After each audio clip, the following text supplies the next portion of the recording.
We're doing it live. All right, we're live. Hello, everyone. Welcome. Sorry for the delay. Thank you for waiting. It's because we're streaming very early in the morning, as you may see, because it's me and Brother Pink, and Brother Pink lives in Japan, and I live in North America. So finding times when we can be creative together can be challenging. And Brother Pink suggested we do it on a Saturday morning, and I was like, yeah, no problem. That's totally fine. Absolutely awesome. Oh, yeah. I can totally get up early on a Saturday morning. I didn't do so well. I suggested it knowing you would not be able to, and you blew me away with your ability to do it. Okay, I'm glad that you knew I wasn't going to be able to do it, because I didn't know I wasn't going to be able to do it, and oh god, I think I've got I could have also done so. It's maybe 8 a.m. for you. It is. Yeah, you got it. Wait, are we 11 hours apart now? Or no, 13 hours apart instead of 14?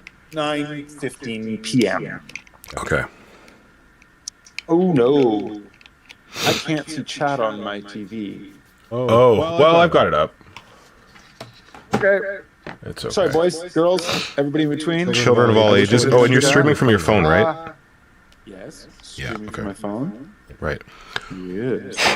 So yeah, this is for anyone who's not aware, and I wouldn't blame you because we only do it once. Well, last time we did it was 1 year ago, but the time we did it before that was like 3 years ago. This little piece of wonder in front of me here is meant to be a word bear's Mhara Gal, otherwise known as Krav Maga, dreadnought. I thought it was Marla. What? I've been calling her Mhara Gal. I thought we were calling him Krav Maga. You call it Krav Maga, I call it Marla. Marla's cute. I like that. So this is a dreadnought for the word bearers, allegedly. And I was supposed to make this for Brother Pink for his birthday a while ago. No. You've been making it for me every year on. There we go. I once made you a crude tiered hunter, okay? I once came through, and that inspired a whole shitload of other stuff. But yeah, so. But also, that inspired you to take Acna Prook and cut him up. Yeah. Well, no, I didn't cut him up. I just added shit to him. Well, you cut him up. Did I? Yeah. Oh, I think I cut one of his weapons off or something. I don't know. Anyway, so I started on this thing based on a Contemptor dreadnought from what's it called? Do you remember the name of that box? Oh, the Trail of Calf. The Trail of Calf, yeah. So it's been a while. The plastic dreadnought, the plastic Contemptor from the Trail of Calf was renowned for being terrible. They called it the cookie cutter dreadnought because its legs were basically like it was a two-part shell, with the front of the legs on one part of the shell and the back of the legs on the other part of the shell. And it looked so dumb. So we want to fix that. This is like mostly AdMech legs on this guy. This at the bottom is from that Calf dreadnought, like these two like bell bottoms. But then the feet are from Nurgle thing. The hell's it called? Not the character one, the other one. Spitty one. The one that has this mouth. This mouth also came from him. Anyway, that's where his lovely feet came from. I busted them up to make it look like he's like mutating out of them. And then he's getting like creepy fleshy muscle on his mechanical legs. The Skittardi legs are Dune Strider? I believe so. You bought a Dune Strider? No, I bought. I was like, because I was doing my Gene Stealer cult that was supposed to be like mixed with AdMech. I was just obsessed with buying like AdMech bits. Like I bought a whole bunch of the tank thing they have, the walker tank. Yeah. Dune Strider. Is that Dune Strider? No, isn't Onager, something like that. Onager.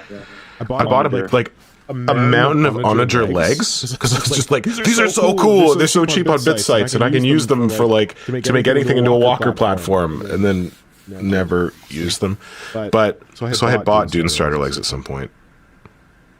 And then like this is the crotch piece from the original Cookie Cutter Dreadnought. I think this is from the Cookie Cutter Dreadnought. This is from the Cookie Cutter Dreadnought. The shoulder pads are from that. Cookie Cutter. This is more AdMech stuff. This arm piece here. This is we shall not be discussed is a definitely. Oh wait, is this actually? No, this isn't actually Forge World, right? Okay. This is definitely Forge World right here. That Brother Pink had that he gave me. You've paid for like 6 different Games Workshop kits on this model, and some of it is legitimate Forge World.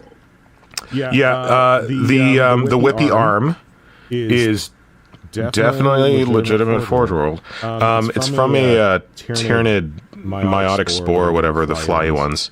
I don't actually know where the Thagomizer end of this is. I haven't lost it, but I was last working on this in the basement when I was like had my weird fucked up leg situation, and I put the rest of this in a box with the Red Dragon and brought it out to the studio. But I think the Thagomizer is in the little like cardboard box I was using as like the project box for this, and that was in the basement on my old desk, and then I like busted up that desk and threw it out, and it's in a box. I have it. I just don't have it here, but it's mostly done, so it's fine. I don't have to work on it today.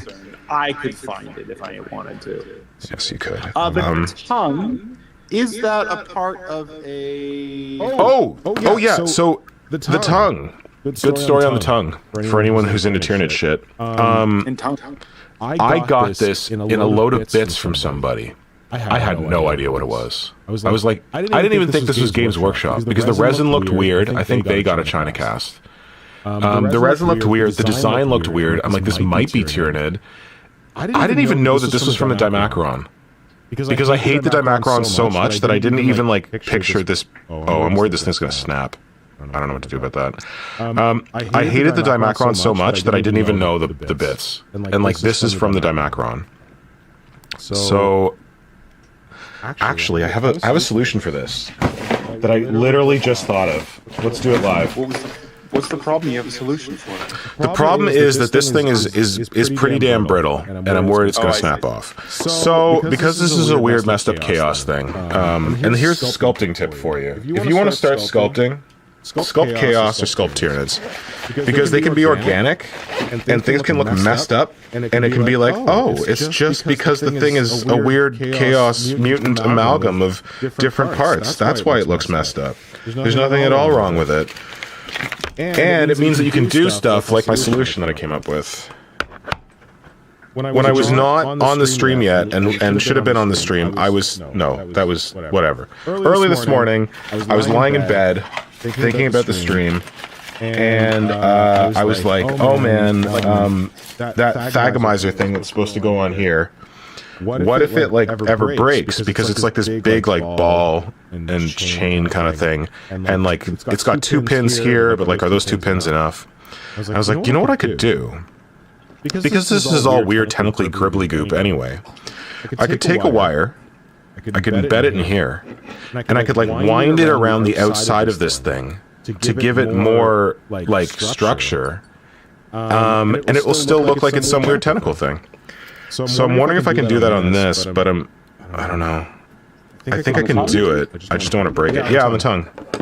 Yeah, practice on the tongue. Yeah. But the tongue is thinner, so it's actually a worse thing to practice on, but let's do it. Move fast, make models, right? Yeah. Good. Where are my little tiny bits? I wonder if we should make your model a little bit different from the Zuck. Different from what? The Zuck. The Zuck? The Zuck. What are you talking about? Isn't Zuckerberg's thing move fast and? Oh yeah. But whatever. We've been using this for the Tyranid dominatrix for a long time. Zuckerberg can go die in a fire. Oh, should I not have said that? Oh, don't worry. This isn't a meta platform. We're good. Okay, good. I'm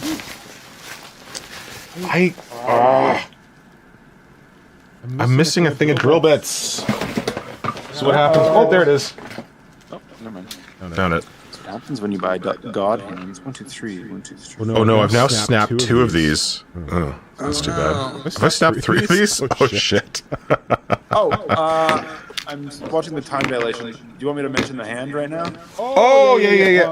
What I actually wanted you to show before you do that. So these are Godhand drill bits. They're freaking amazing. If you want to get a Godhand, what's it called? Mandril? Brother Pink's got one. And what do you think of the Godhand Mandril? I find that Can you turn it vertical? I'm using it. You've got a vertical back video. to the hands. I got a tiny right hand, which is my dominant hand, but I am using it in my normal size left hand, and I find it's too small. Like a normal pin vise mandrel is a bit bigger and a little bit more comfortable. Yeah. But I think this one, because it is so small, you don't just go crazy. Like you're doing very small control turns on it, so you're kind of keeping it in control. Well, actually, I don't have the normal size one. But this was the cheapy one that I bought in Japan. So the one I have, And this is helpfully, my scalpel doubles as a ruler. Let's not talk about why it doubles as a ruler. This one is...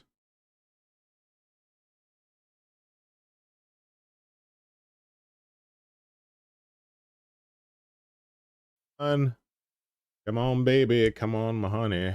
Come on, ragtime gal. Send me a kiss by wire. Baby, my heart's on fire. If you believe me, honey, you leave me... What? Hello?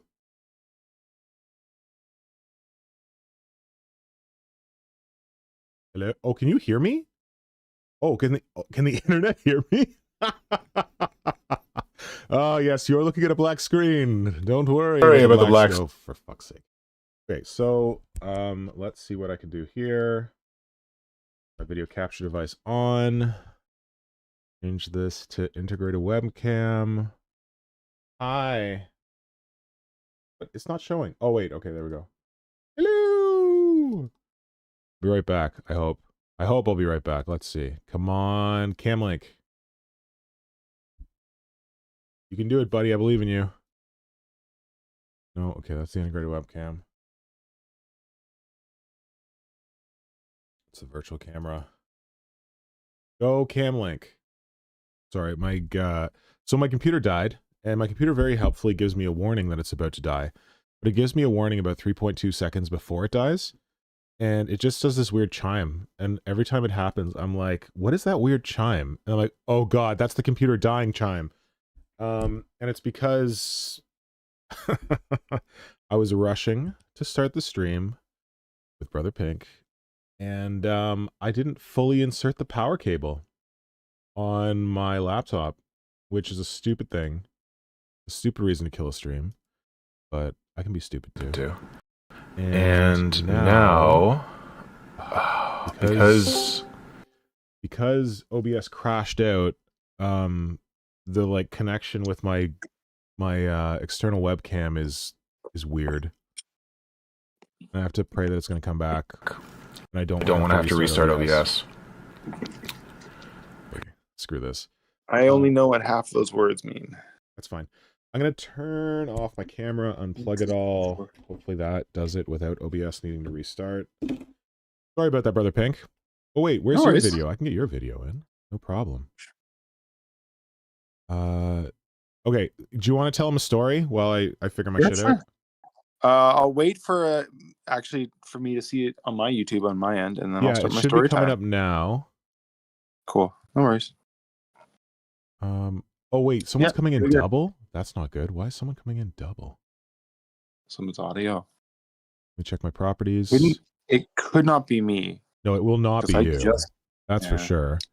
I've got Discord audio in here. Unless my mic is picking up Discord audio. Can you say something, Craig? Yeah. Hey, everybody. Have you seen my balls? They're big and salty. And hey, easy there. Say less, fam. Say less.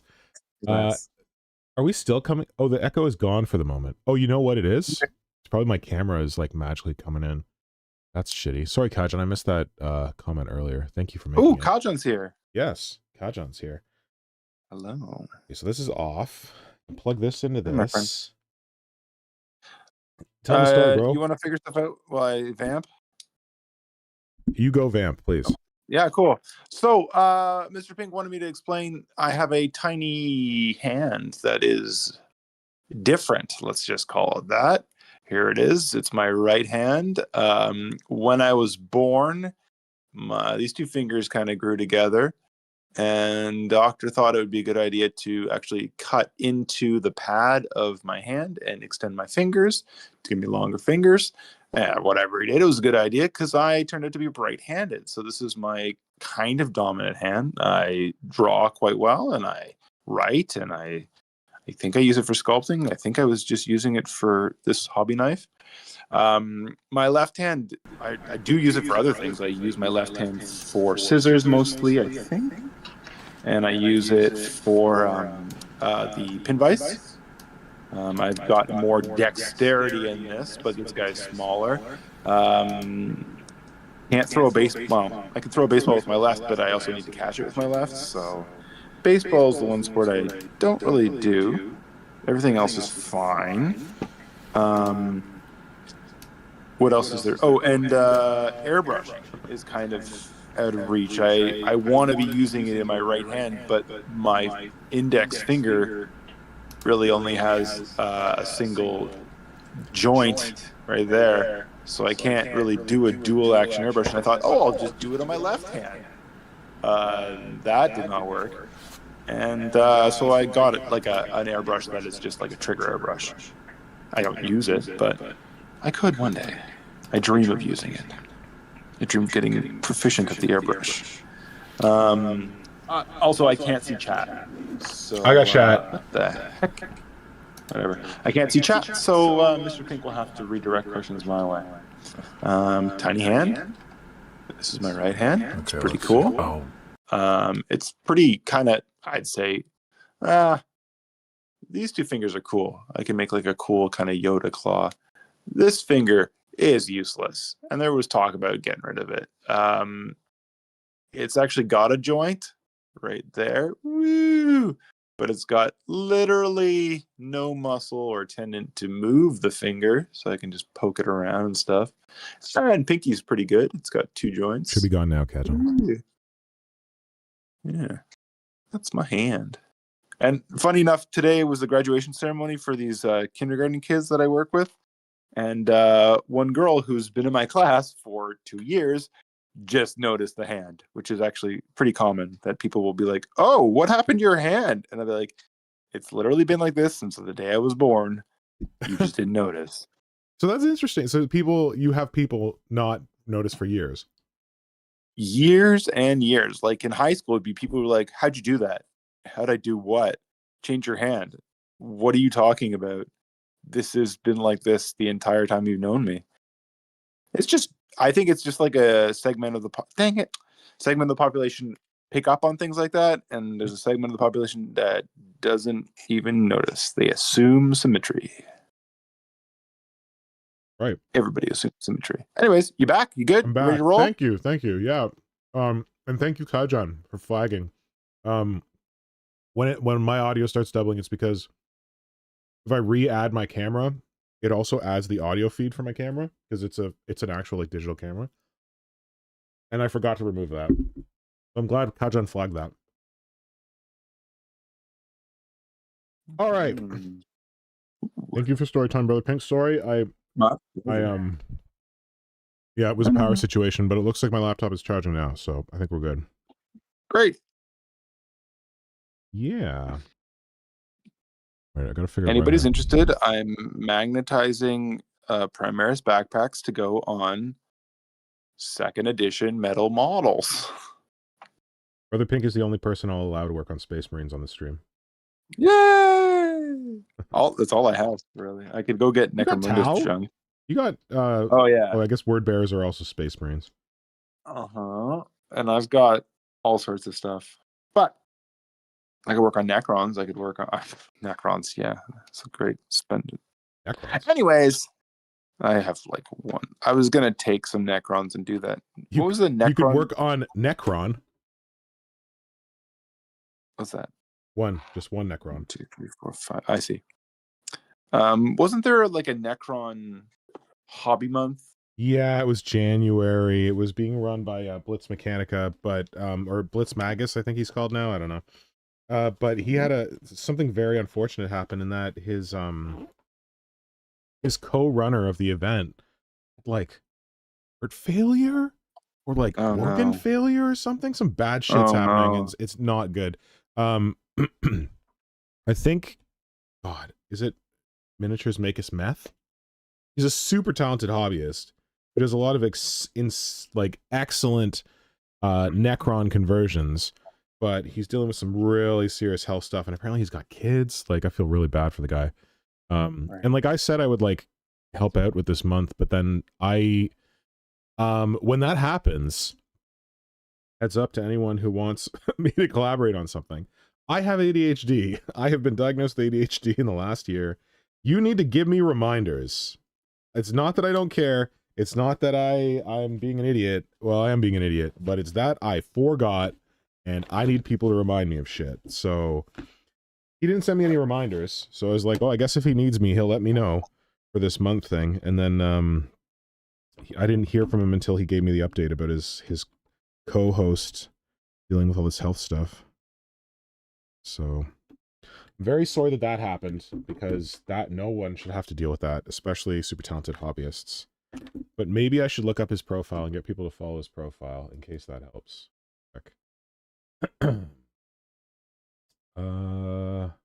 Search. Well, here's hoping he comes out the other end. Yeah, I worry. I think he's in the United States, which always makes me worry about people getting the healthcare they need. But yeah, Miniatures Maketh Men. And one moment. Put a link in the chat. But if you're not in the chat or you're watching the VOD, it's the word miniatures, and then an underscore, and then the word maketh, so make with TH on the end, and then another underscore, and then the word men. All right, I'll just Miniature Maketh Men. Maketh. Maketh is such a hard word. Yeah, it's I think it's supposed to sound like old school or whatever. Makes you think of doeth. What? Makes you think of what? Doeth. Doeth. Did that happen in Simpsons? I don't remember that. I think so. Which episode was that? I'm not happy with my TV. It's not displaying chat. I should be able to see chat. I'm going to pull up my... Okay. This stupid thing. Okay, if OBS could get their shit together, that would be really great. Okay, this is gonna be Mozilla Firefox, and it's gonna...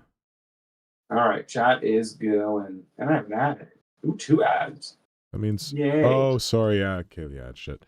I can't control the ads. They control the ads. Diana says I don't sound like a PA announcement at a train station anymore. That's like my... What? Preferred method of sounding. What? Damn. Oh. Okay, which window am I capturing? I'm capturing... That's not the window I'm capturing. This is the capture window that I want. All right, here is the profile for anyone who's watching the VOD. Eyes on screen now. Miniatures Maketh Meth. Shit, why keep Miniatures Maketh Meth? Because like when I first heard it, I thought there was meth in there. Miniatures Maketh Men. Miniatures Maketh Men. 419 followers. They definitely need more followers, because they do really amazing. Like, look at this. This is style and profile and Necron conversion. Excellent stuff. So yeah, go check out their profile, because they've got some good stuff on there. Especially if you love Necrons. Before we got on the stream, we were talking. I've had an opportunity to watch a bunch of movies in the past 2 weeks. That's all I've been able to do. This is the first hobbying I've done since I got since I got influenza B. But I just watched the Wes Anderson film, Phoenician Scheme. Oh, I heard it was just kind of okay. Yeah, it's not very good. Okay. Yeah. And you're like a Wes Anderson fan, right? Yeah, I guess. I'll watch his stuff, yeah. Not very good. Like, it wasn't bad, but it's like a lot of talking. There's some cool stuff where like a lot of the scenes are set up almost like forced perspective. So you're like, am I looking at a model? and then there's people walking around in the model, and you're like, oh, that's kind of cool. But it's just a lot of I love Benicio del Toro. I love just staring at the man. He's great, but it's a lot of just him walking around and talking, and then like, and it's over, and you're like, what? Oh, okay, cool. Oh, dude, like yes.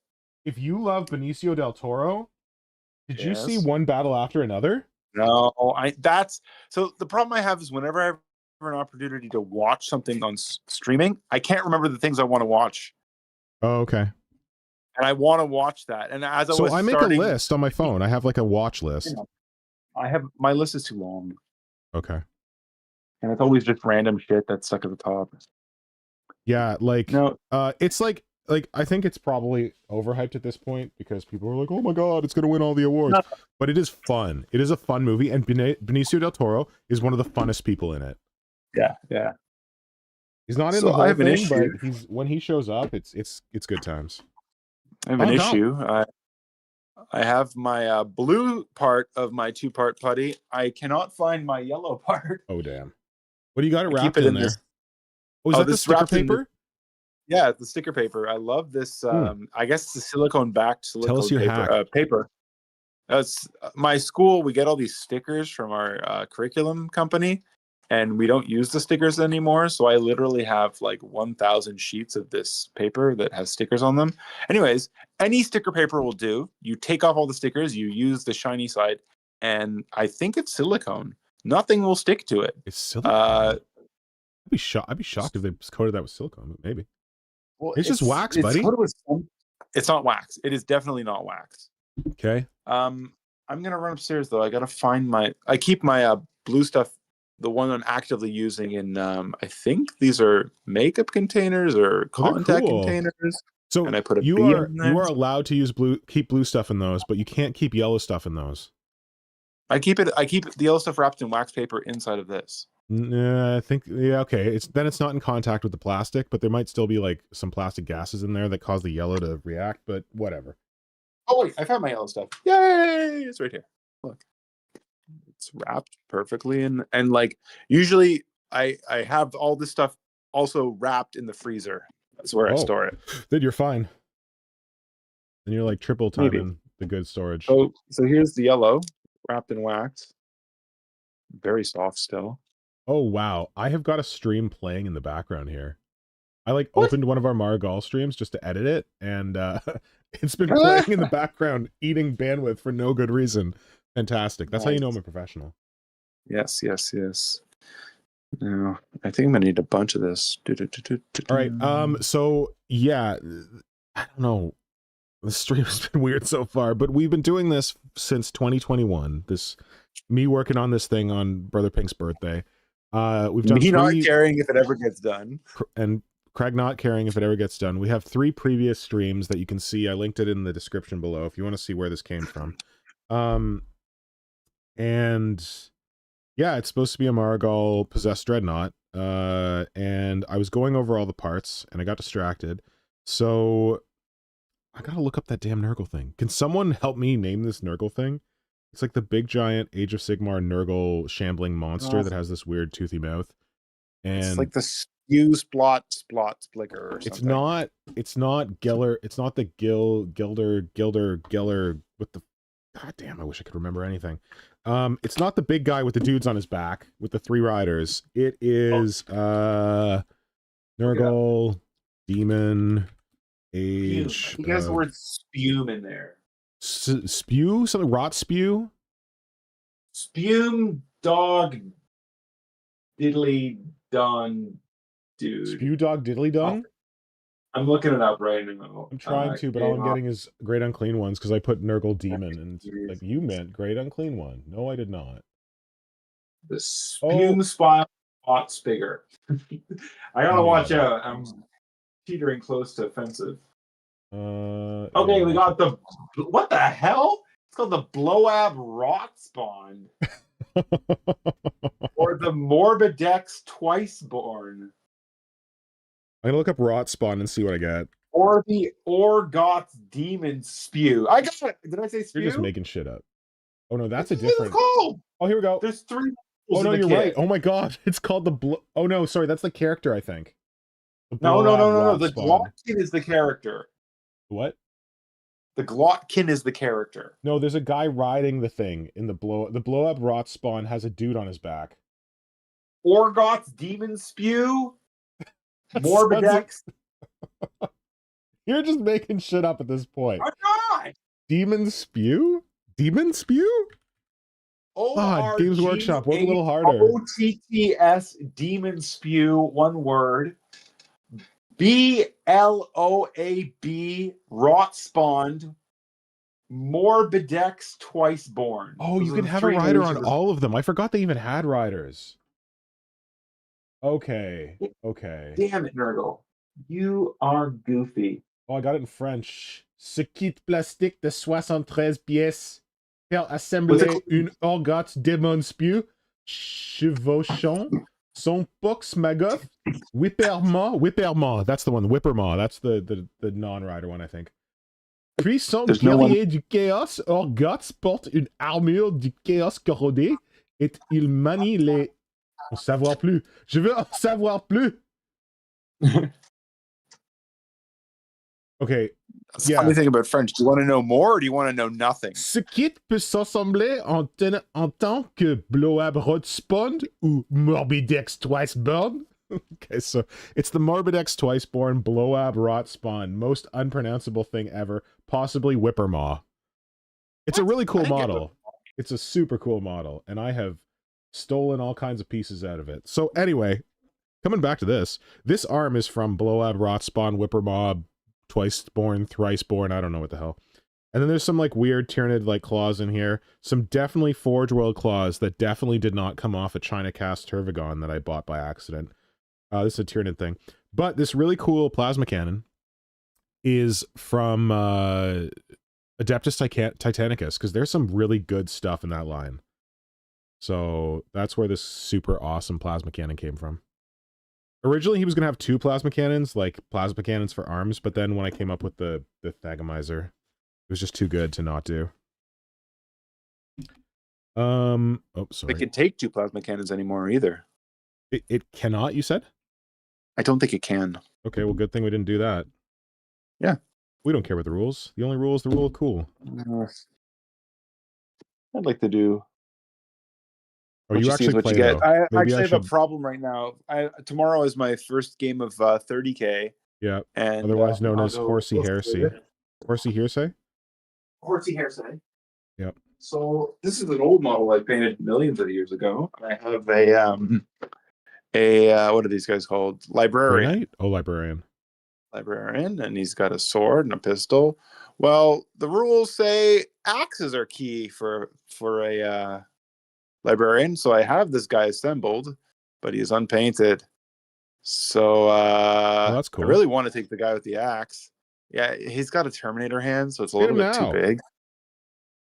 I can't. I've got a game tomorrow. This guy is completely painted except for his backpack. Sleep. No, fuck that. So what I think I'll do is I'll take this guy and play him with a sword and say to my opponent, like, listen, I can he's got a sword. Before the rules he's got a change. sword. Sword isn't good, but I'm going to use the sword because it's painted. I have this guy waiting in the wind, and he's going to come back next time, and he's going to use his axe, and you're going to see how powerful the axe can be. You're gonna wish that sword guy came back. You're gonna be like, oh, forget this axe, dude. I want to see that sword guy again. So, 30K changed up the rules, and the power sword used to be really, really powerful. The power axe was really, really powerful, and now it's not so powerful. Yeah. This guy's power axe is basically the same as what they used to be. Mm-hmm. And then he's going to have magical powers that can make him boost his strength anyways. So it's going to be like, he's my king shit of Beat Ass Mountain. But king shit of Beat Ass Mountain. Welcome to Beat Ass Mountain. I am king shit. Oh fuck. Okay, so I think I did this. And I'm trying to mess with it now, and I'm gonna regret it because I'm gonna break it. But what? I wound a wire around the tongue, and then I just need to put some green stuff in to make it look like it makes sense. Yeah, meld it in.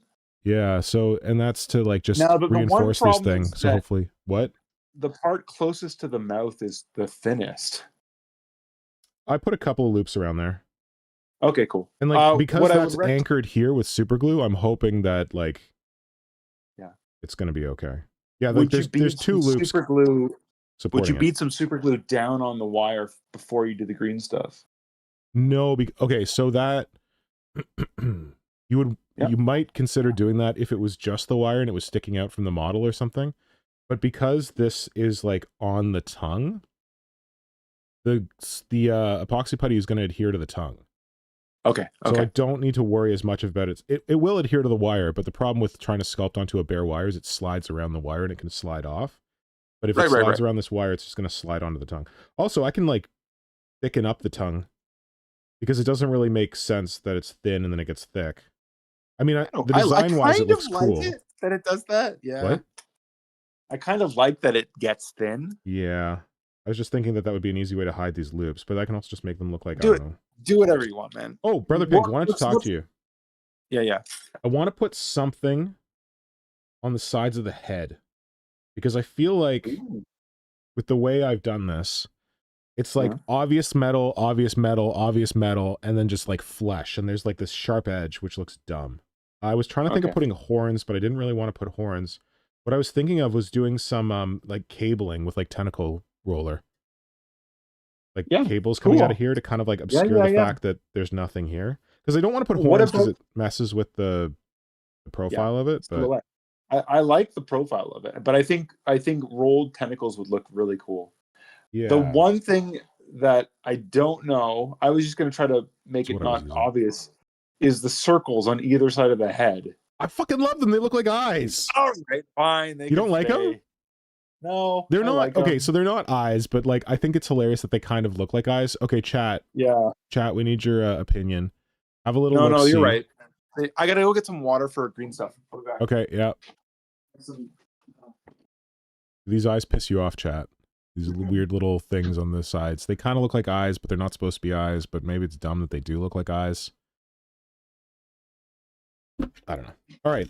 So if I'm gonna do tentacles, I want to put a wire in the middle of them to make them more flexible. I have returned. The hero returns. Okay, whoa, I got another idea. Yeah, what up? The side that's on your left, stage left, in your left hand, that side gets tentacles. No, it's not a tentacle. It's going to be a cable. Like a mechanical cable. A cable. Cable, cool. The other side, could it have...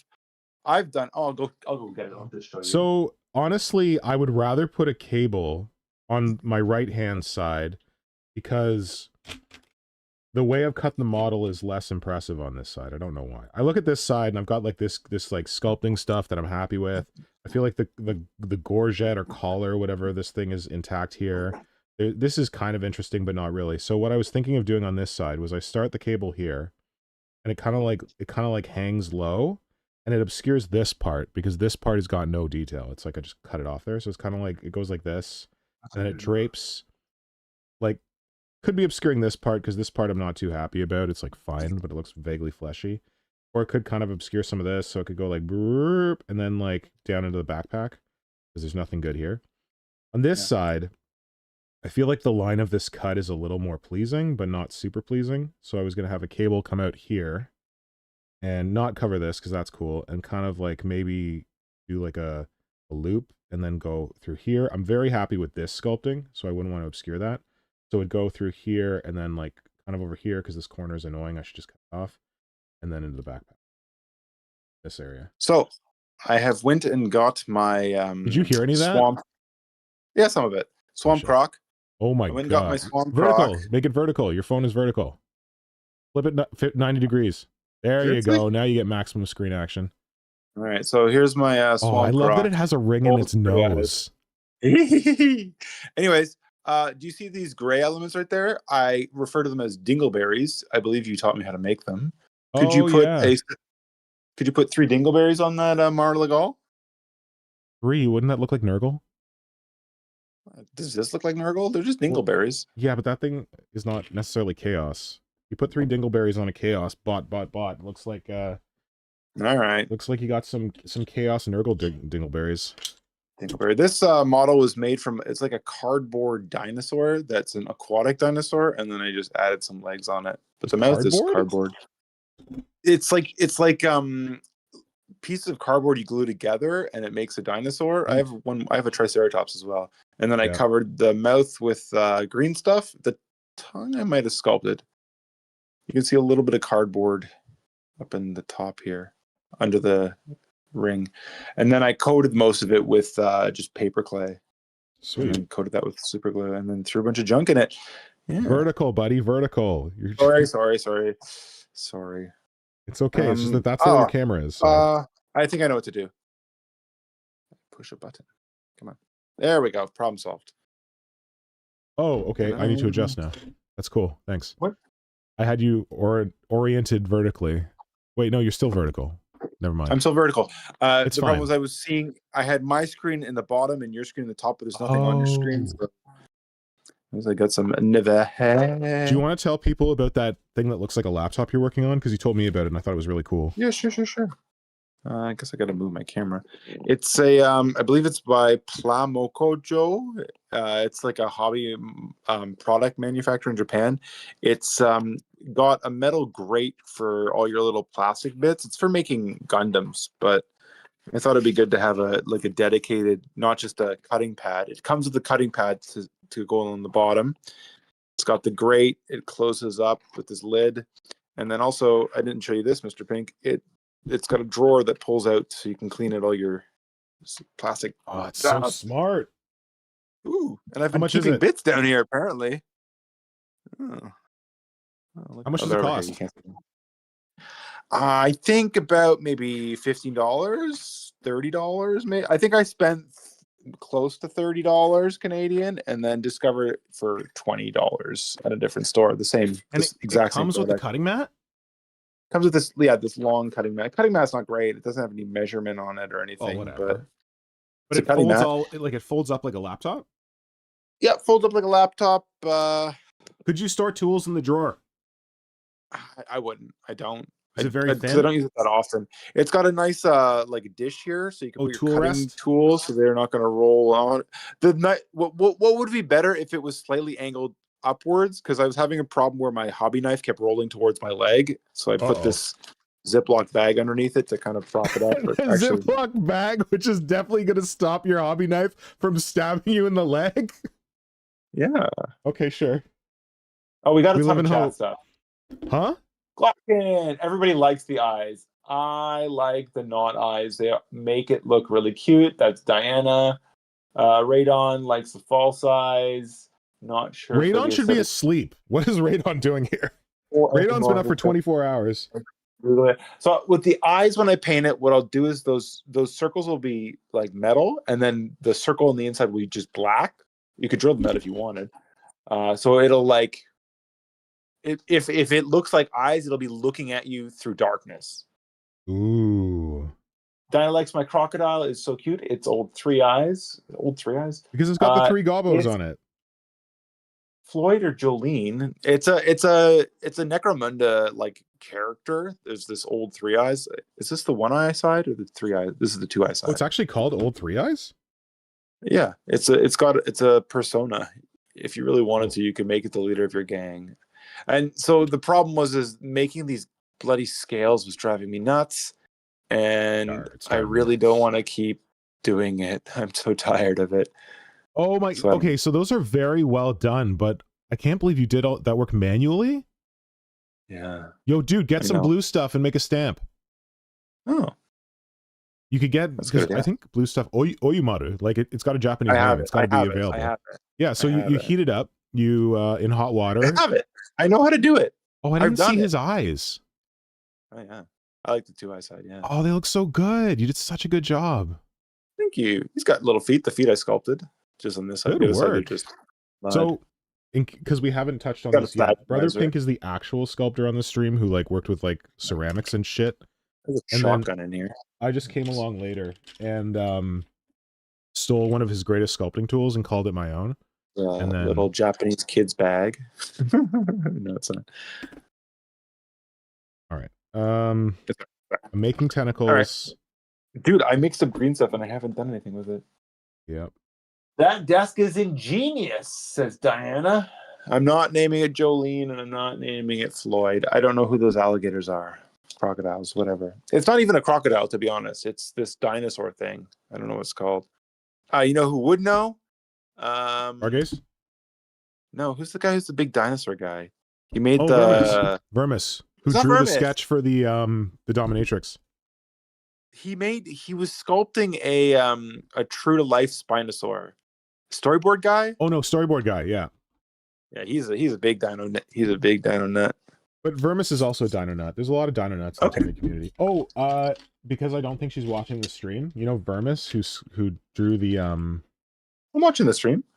No, I'm gonna tell you something about Nora, because I don't think Nora's watching the stream, and it's a surprise. Oh, cool. I'm trying to get Vermis to do a charcoal drawing for Nora.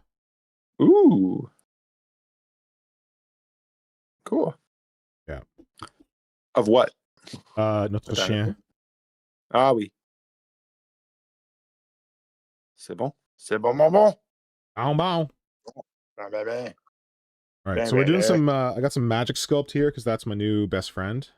I'm going to mix it with some green stuff. Yes, you can mix putties together. No, it's not going to be a problem. Okay. They're not going to release the how long has this stream been going on, and I'm only mixing up putty now?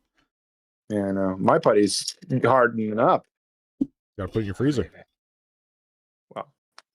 So magic sculpt is like epoxy sculpt. It comes in 2 parts. You mix 1 to 1. I put them in these glass airtight containers so that it doesn't react with plastic, but it comes in plastic like this, except for you'll have a label on yours. And I tried to contact these guys. These guys barely exist. I was like, hey, I sculpt miniatures. Do you guys have any kind of like relationship with artists promotional thing? And I never heard it. Made in the United States. It has slightly different texture than epoxy sculpt, which I like, so I'm experimenting with it. This is fresh Greenstuff. This is one of the last batches of it, I think, that I bought from a guy on eBay. I have it wrapped in parchment paper because the plastic that Greenstuff comes wrapped in causes the yellow part to react. It's not good. I've not experimented with parchment paper. It's only got wax on it, so I don't think it's going to cause it to react. I think I had trouble with blue stuffs because blue stuff is too sticky. It's so sticky. And it sticks to wax paper really bad. This sticker paper, it does not stick to blue stuff. You want to send me some of that sticker paper when you send me that cool little hobby thing? What's the cool little hobby thing I gotta send you? The tray thing that I friggin' love now. This thing? The not laptop, yeah. Oh, okay. I didn't even hear you suggest that you wanted me to send it to you. I think I offered. What happened, Brother Pink, is that you definitely offered, and I didn't really understand how cool it was. And then just now, when you were presenting to everyone, I came to understand how cool it was. And the part of me that lusts after hobby stuff was like, it will be my own. It will be my precious kind of shit. It's not as useful as you think. What I see it as possibly useful for is as a portable hobby station that you can take to places where you wouldn't normally hobby, and do a little bit of hobbying with a little you know it's a better portable hobby station. Just bring a cutting mat. Fight you. I don't like the plastic shaving problem. Like I am so anally retentive about plastic shaving problems that I have a hand vacuum that I keep right here for vacuuming my workspace. So having a little tray to dump shit into appeals to me. Also, it's not as intense as, oh god, what's his name? There's a dude who sculpts like Gundam style mechs out of epoxy sculpt. Like he just sculpts them from scratch. And his name escapes me right now, which sucks because he's amazing. And he is so hardcore that he drilled a hole in his workstation, put a little like grill in it, and installed a vacuum so that he can like file or like Dremel over the thing, and it just sucks everything down into his workstation. I love it, but that's cool. It's more intense than I necessarily want to be, but I don't know. Once I feel like my studio space is in a more permanent position, I might consider doing that. That's cool. Yeah, because then you like if you're like filing or dremeling, you don't have to worry. You just like go over to the thing and just like do your dremeling right over the thing while the vacuum's on. It sucks it all away. Yeah, it is good. So right now I'm sticking a magnet in this backpack, and I have to use non-metal tools to do it. I got a toothpick. Toothpicks are great hobby tools. Yeah. Because they are non-magnetic. This one's from the dollar. And I like hobby. So usually I'll embed my magnets with where is it? It's here somewhere. You taught me Shoe Goo, right? Shoe Goo, yeah. So I put some down here on the yellow, and then use my toothpick and apply it, and then just chuck the toothpick. Brother Pink, why don't you use super glue when you're applying your magnets? Because super glue is a brittle bond, and a brittle bond on a magnet, you're constantly, when the magnets get close, they whoop, and the two metal pieces slam into each other with a force that's unrivaled. And that force smashing an atom, nothing compared to magnets.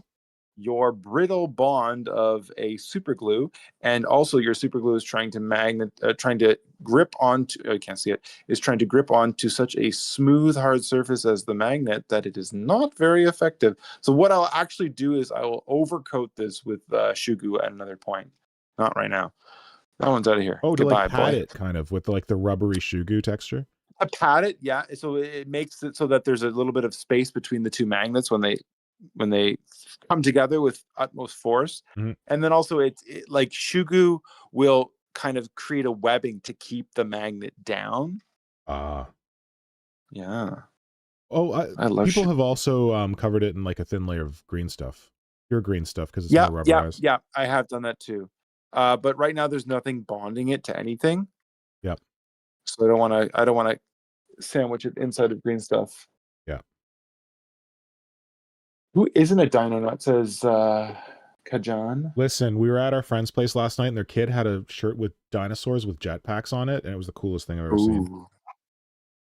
I've got a bunch of dinosaur books in my class, and I have a student that is very hard to manage who loves dinosaurs. Smart. Yeah. So I'm in the process of making him a paper mache baby dinosaur, but I've been doing that for 6 months.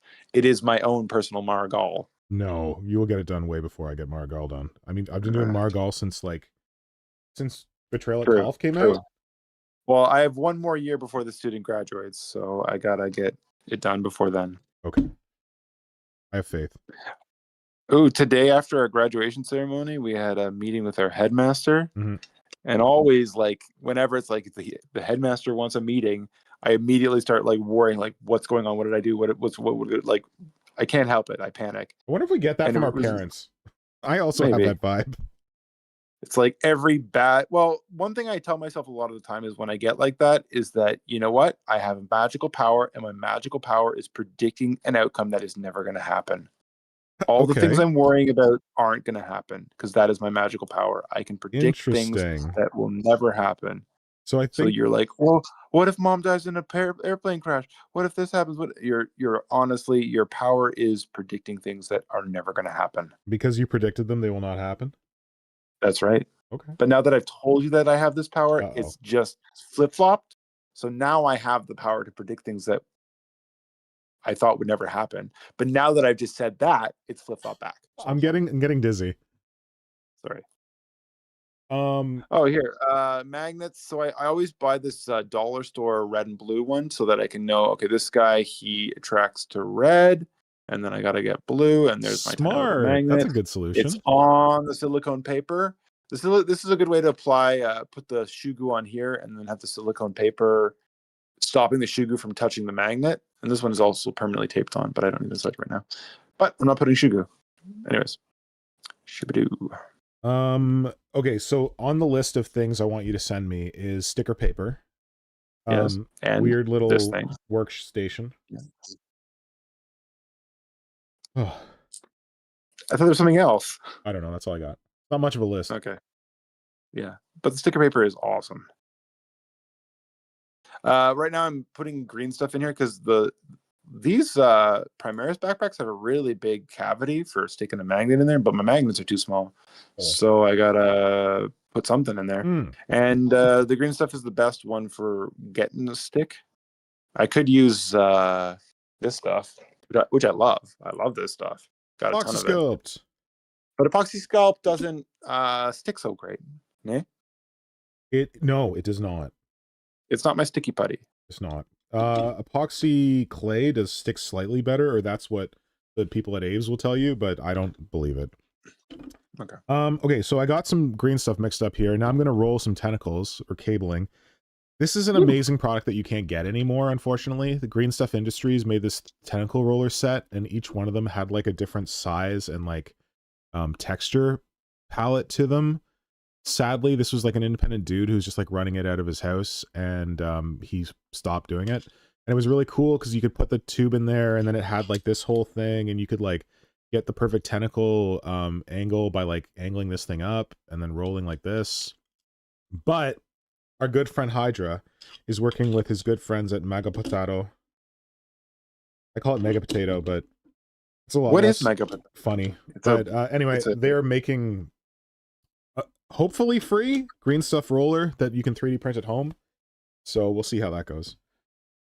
And the key thing with tentacles, I didn't think this was going to work, but it actually works really well, is when you're rolling a tentacle, you want to have a thin piece of very flexible wire inside. This is actually like solder wire or something that I think I stole from Brother Pink or my dad.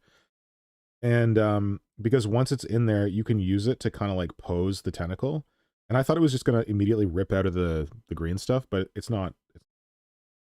Because you don't want to have to like push on the tentacle when it's got wet green stuff on it. So this can help with that sort of thing. Anyway. I just thought of something. Yeah. We have another brother. What would he be if I'm Brother Pink? Brother Dark Pink?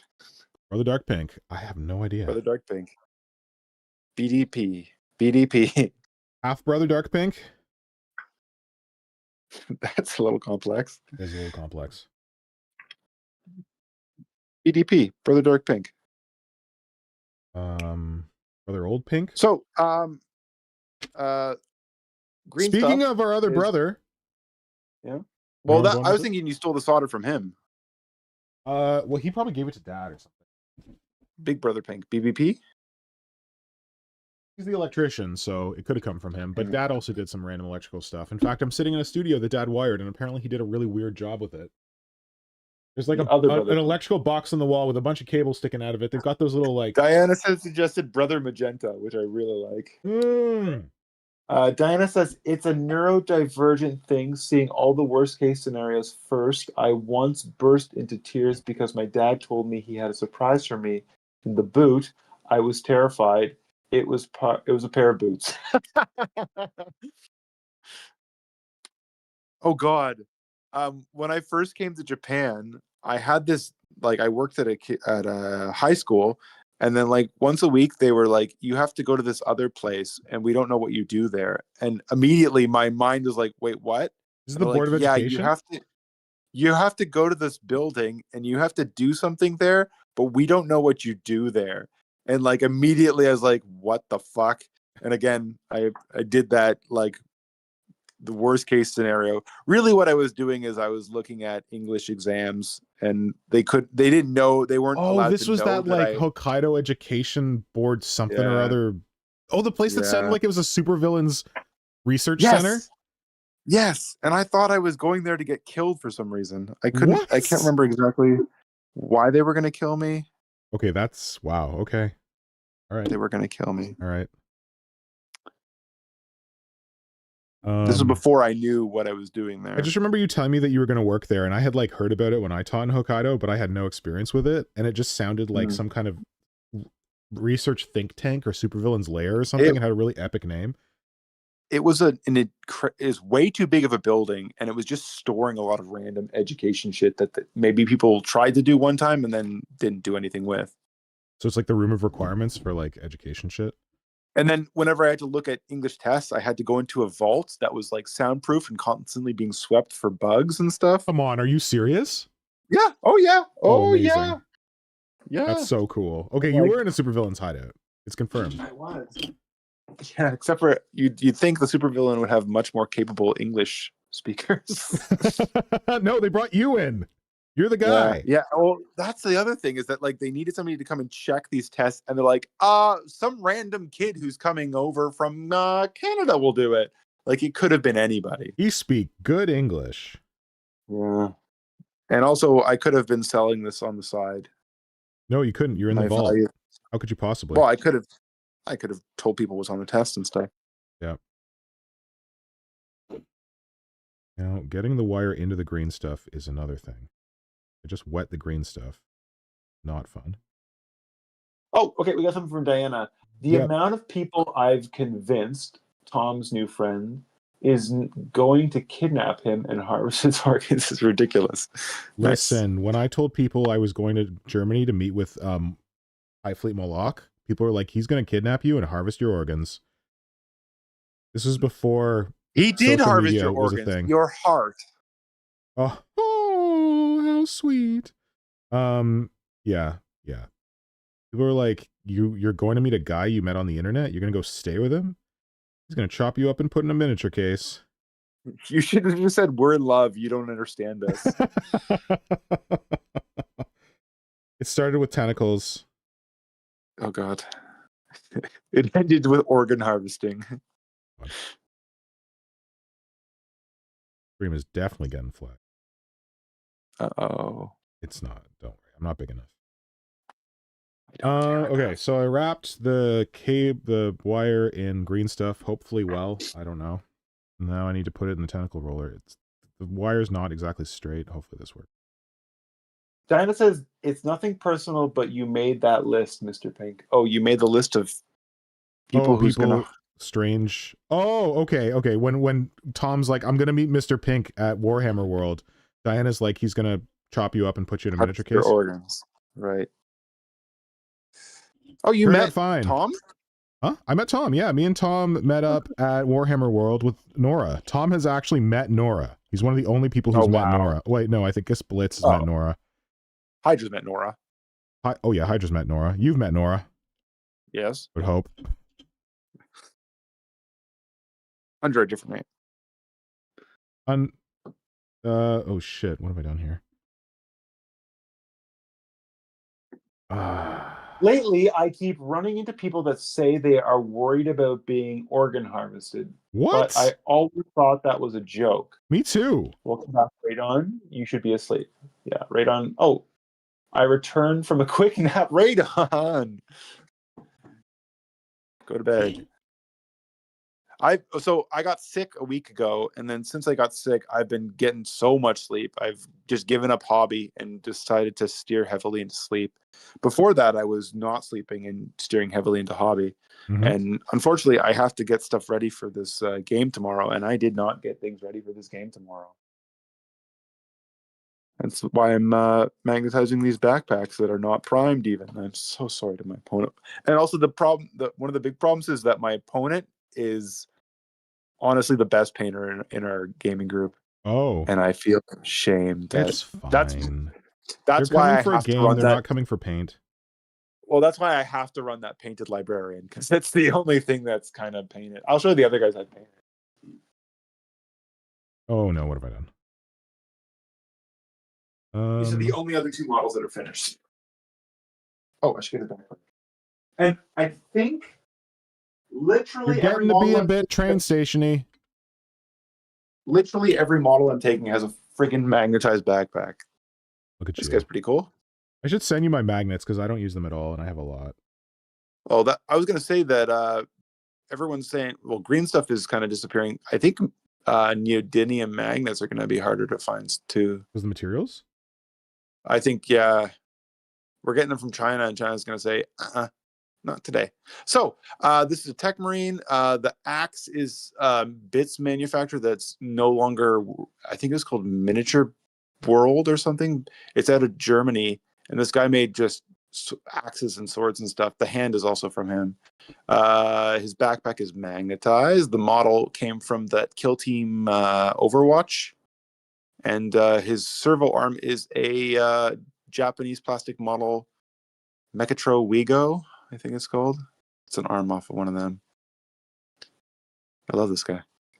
And that's one of the painted models. And then I have this, it's actually supposed to be a word bearer. but it's Chaplin. Those are the 3 models I have painted for my game, my 1,000 point game tomorrow. Well, who knows? Maybe this person really appreciates cool conversions, and they're gonna be like, "Oh man, I always play against Space Marines that are so plain." And then you roll up. I think every model is converted. This guy's almost painted. It's my leader. Okay, so I may have made a mistake in doing a combination Greenstuff Magic Sculpt mix because I got a lot of silt coming off this because of the water on my tentacle roller. Your Greenstuff might have been better, but whatever. All right. What are you using that other product because you just want to extend your Greenstuff? It's a good. Yeah.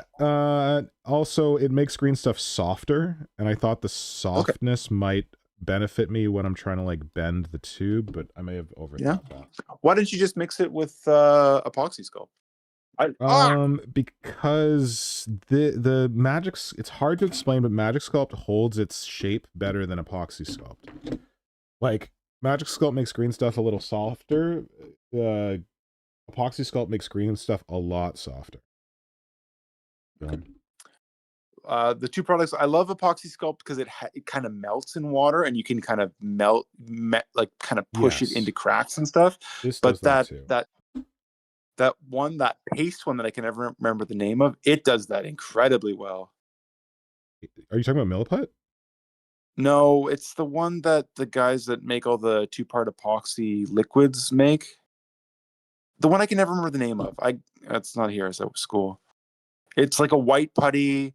You mix them together. It's really soft. It's not Milliput?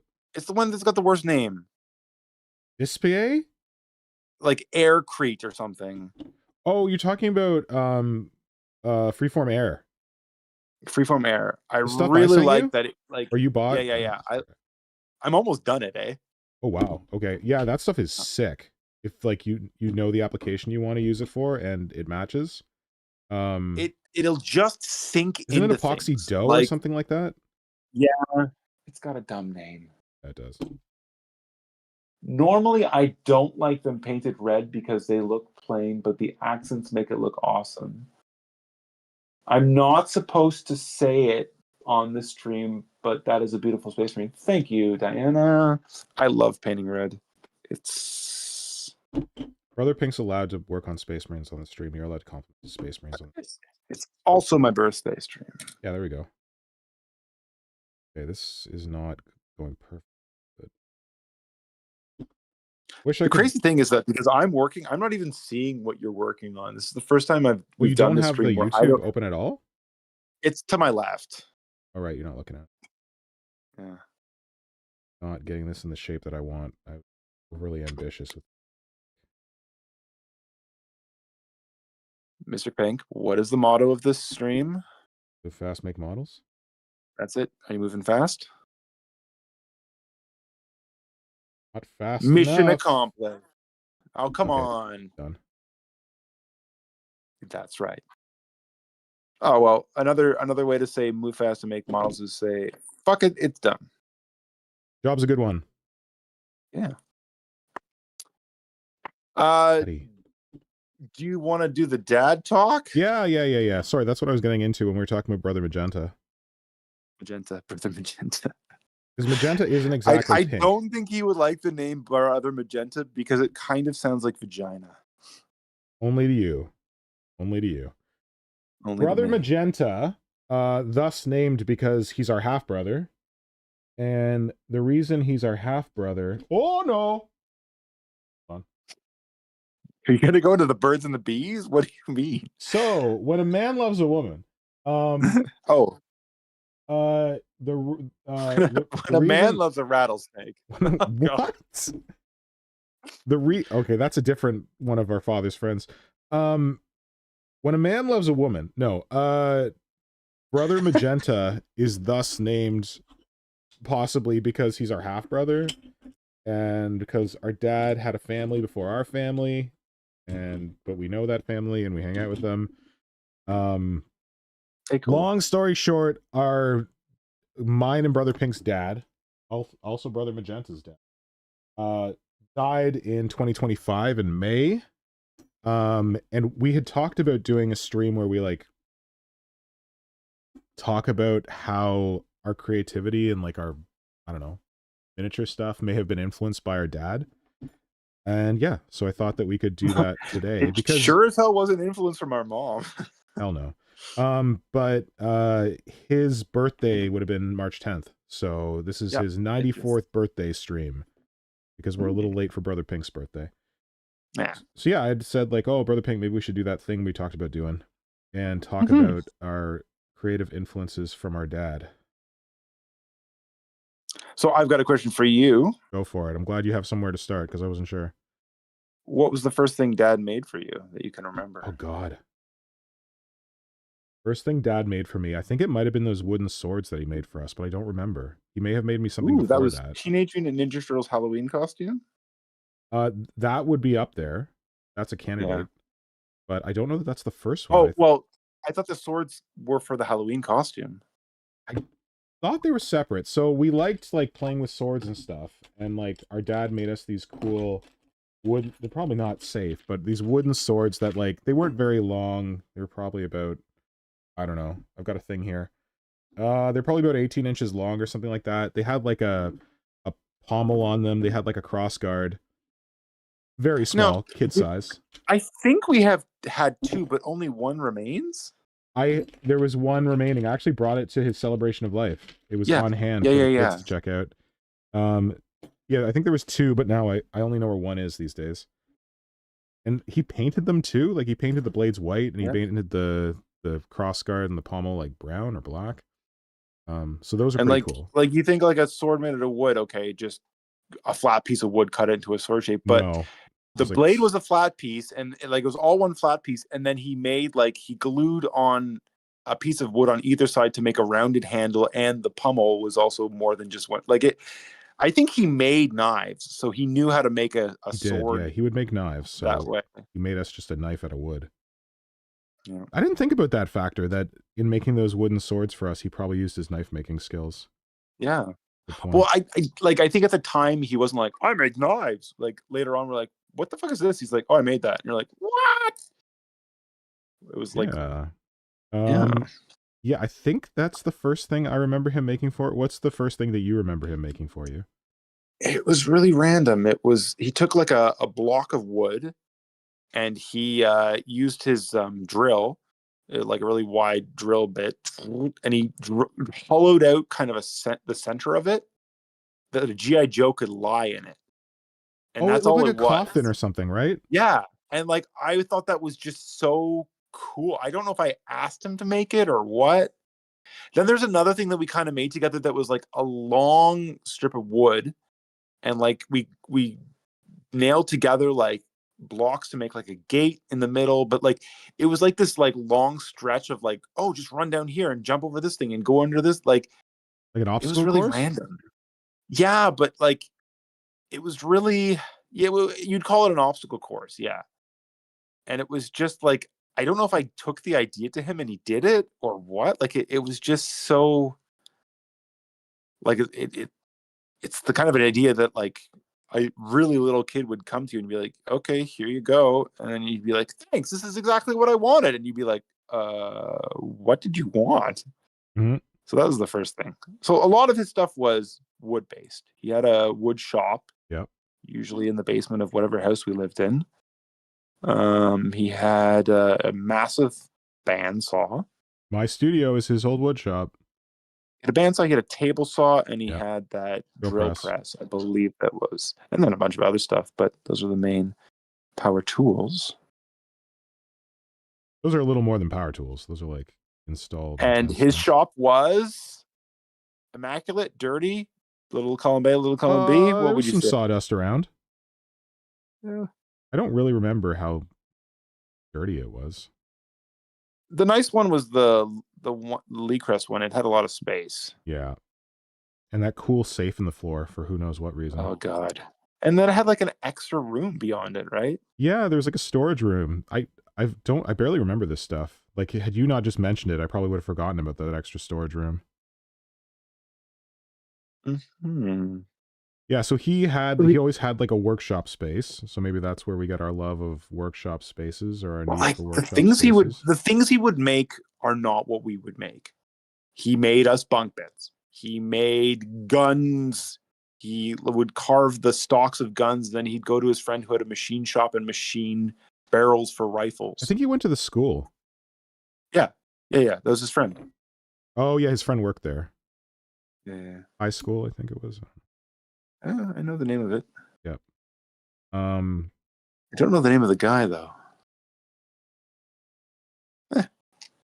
Yeah, he'd like go to this like high school metalworking shop at night and like do random stuff for his firearm making stuff. Now thinking back of it, that's really fucking sketchy. That our dad was going to a high school to mill out a barrel for a rifle. Well, no, but like the high school could have had like evening stuff for adults. I don't know if it was like like they may have opened it up for other people. Like the kids were no longer Buddy there. was letting him in to make a rifle. Yeah, well, it was a different time. It was a different time. Anyway, so yeah, your first thing you think was that interesting coffin thing that I It might still be around. Dad would also make us Halloween costumes. What was your favorite Halloween costume that Dad ever made us? Yeah. I can only remember the Ninja Turtle one. Yeah. The funny thing with the Ninja Turtle what he made for that. Well, Mom made part of that. Yeah, you joke about Mom not being that creative, but she was somewhat inclined. Oh, the shell.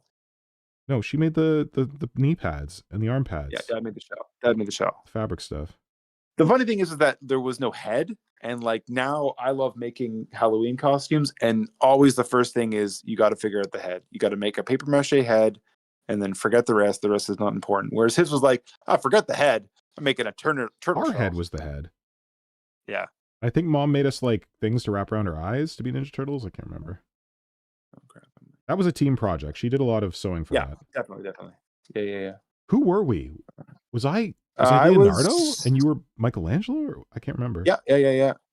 Because you had the swords, and then I had, I guess, nunchucks. I don't know. Who knows? But everybody loved Michelangelo. You were a big Michelangelo fan. I was more Raphael, I think. Everyone loved Raphael. I thought that was the super popular Ninja Turtle. Okay. Well, that's the one I liked. I always thought of you as like a Michelangelo fan. Oh, really? I think I was a Leo fan because swords are cool. Swords. Okay, so there was that one where he made us like these big cardboard Ninja Turtle shells that we could actually like wear on our backs. But Reg Dan Kaplinger is here. He says, "Morning, y'all." Yo, Dan. We're just actually Dan. Did you catch the woodwork stuff? We're talking about our dad doing woodwork. Dan being a woodworker. Oh, right. So you were talking about those, and you said it was the only costume you can remember him making. The one, my favorite, is another one he made for us. We were sea monsters. I was a sea monster. You were a sea monster? We were both sea monsters. We had like matching costumes. Together? So it was weirdly inspired by like this one G.I. Joe character. I think I went to him. I'm like, I want to be this G.I. Joe character. And he was like a diver or something. Purple one? Like, I couldn't do that, but like somehow it evolved into like, I want to be a sea monster. So for those ones, he made us heads. We had like sonotube, like big, like wide, I don't know if you call it gauge or whatever, but like a big wide tube, and we had it over our head, and then he made like a rounded dome on top, and then there was like spikes on top, like a stegosaurus, like spikes on its back going down the back of the thing that we were wearing on our head, and it kind of like hung down our back. And I think maybe we had like flippers that we wore or something like that. So I've seen a picture of it, and I think I was wearing it. I have zero recollection of ever wearing it. I think I was too young to even understand what was going on. Sometimes I wonder if I remember things because there's pictures, and I don't actually remember them. I just see the picture, and I'm like, oh, I can remember that. Yeah. It's probably I may be remembering it from that same picture. I can picture the picture. Right. But you would have been older, and you would have been likely in a position that your brain was developed enough to remember. Like I think of my 2-year-old kid right now. Like I make him a Halloween costume, and he A, has no idea what he is dressed as, and then B, will he remember? But actually, so he just got some Spider-Man pajamas, and I had made a Spider-Man paper mache head for the big guy. Yeah. So now he's putting it on, and he's just going nuts as Spider-Man. Right now, he's with turn his into your little kid friend who always dressed up as Superman.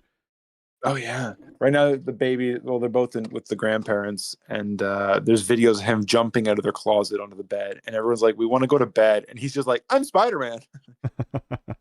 They're like, Craig, you ruined it. Yeah. Oh, so right now I've moved on. My backpack project is completed. I'm now working on my bike project. This is a word bearer. He's on a bike. He's got plasma guns. He's gonna be a swordsman on a bike. So I'm gonna put a sword on him, but I want to magnetize his arm. I don't like a lot of times if it's like a fragile. This is the sword it's gonna be. It's Mephiston's sword. To the right. I see it. Okay, there we go. Yeah. Oh, nice. But I like, yeah, it's a good sword, and it's kind of chaosy. A lot of times, if I've got a sword like this, I'm gonna magnetize it at the shoulder because I don't want to get bumped and broken. I'd rather just be magnetized, and I could take it off and put it on for transport or anything. So I'm kind of Do you put anal a pin about alongside the magnet when doing an arm so that they don't swing around like action figures? I don't care if it swings around, because what I really wanted him to be doing, here's the arm part, I got the hand somewhere else, is kind of reaching over his shoulder to pull the sword. Like, I wanted to be pulling it out of a sheath, but the damn sword has these spikes on it that you could never really get in a sheath. What about like a half and I was sheath? like, oh no, it's at the end. I was Oh, spending damn all it. this time thinking about what kind of fucking sheath his stupid fucking sword is going to have. And I just thought, that's dumb. I'm just going to magnetize his arm. You could have it reaching over his shoulder. You could have it reaching forward. It doesn't matter. Like, I don't really care. I just want this model for the game. Yeah. I know one incarnation of Dawn is basically autistic rep. They're talking about Ninja Turtles a lot. Okay. Apparently, people like dinosaurs and Ninja Turtles. Yep. The Ninja Turtles. What are Ninja Turtles but dinosaurs who fight? But also, like, Ninja Turtles is sculptures. They're pretty impressive. They're a big part of our childhood, and they were. And the toys, right? Like, yeah. They were amazing sculptures. Did you say that you watched a documentary about people who made toys? The guy who made Ninja Turtles talking about, like, he was basically kind of like doing graffiti on his Ninja Turtle figures. Like, I'll put a little rat here and a little fish here, and amazing. Can you text me the name of that documentary or something? Or oh god, I don't know if you can find the link to it, but I think it's the guy that was doing it. He was just posting videos of stuff. Oh, okay. Anyways, we got the Shoe Goo. I'm gonna put some Shoe Goo in this guy's armhole and then shove a magnet in it. Oh shit! Double shit. Does your do you have a problem, because this is a problem I have, with your spouse, where you will be doing something and you go, oh shit, and then your spouse goes, oh my god, what's wrong? And you're like, oh, I dropped something on my toe. I don't have that problem. I can't hear you. You're in a train station. What's the problem? Talk to me when you're back.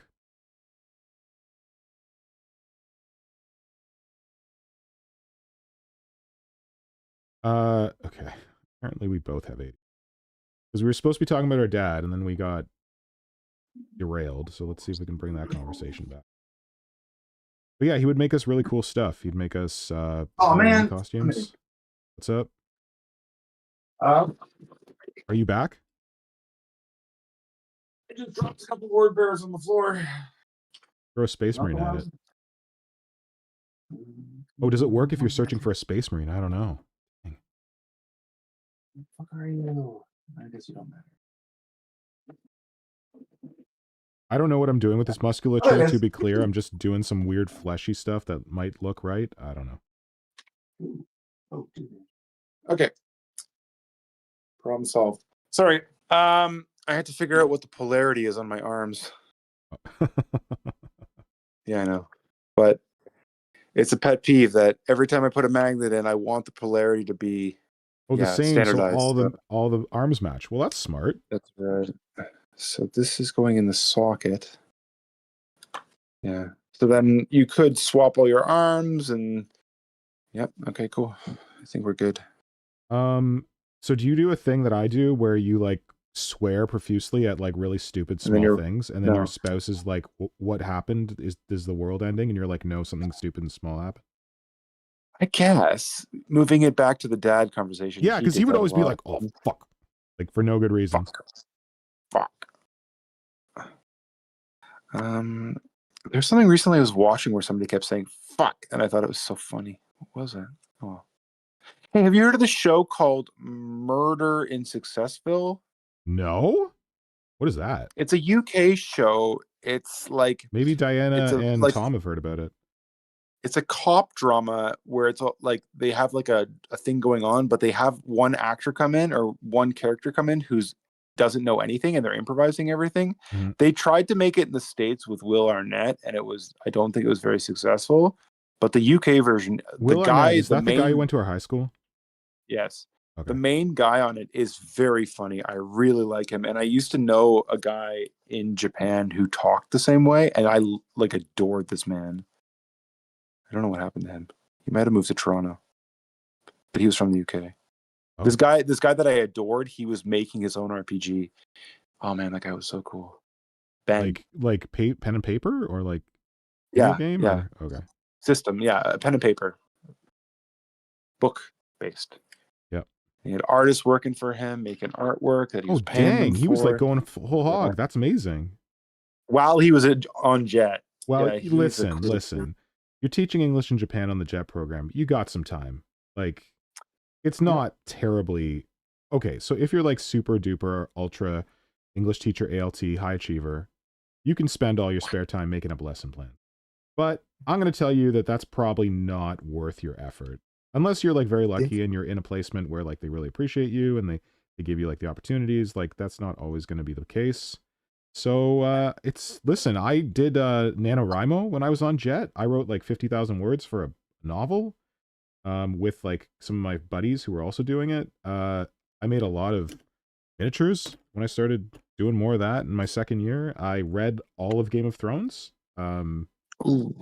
because I didn't have anything else to do. And I lived in a tiny little fishing village and it wasn't super exciting at night. So I would just do stuff. Excuse me, you just had 3 gold medalists, 3 Olympic medalists visit your tiny town and go to the sushi restaurant. Oh, is that what that thing was about? Yeah. Oh, wait, were they the gold medalists from the... I didn't understand what was going on. I just recognized my sushi lady. Were they from Furubira? So the 2 figure skating duos, they went to Furubira. The ones that got gold. Because they have good fish there? I don't know. It was either that or go to the next world champions. And then the other girl is another figure skater. Wait, are they from Furubira? No. Oh. I don't know why they went to Furubira, but they went there. Maybe they're from there. That'd be amazing. No, they're not from there. No, I don't think they had much of a figure skating thing there. I didn't even know if they had a rink in my town. Anyway. So that's something our dad would do. He would swear randomly. Yeah. Not like profusely, but like under his breath. Just like, so another thing is that he like for us, paper mache was sometimes like a go-to, I think, for him. He used paper mache when he made those. I don't know if he used it on the Ninja Turtles, but he used it on the Sea Monsters. So do you know where his paper mache came from? You said it was his wife, his ex-wife? Yep. Yeah, she made puppets. She made marionettes.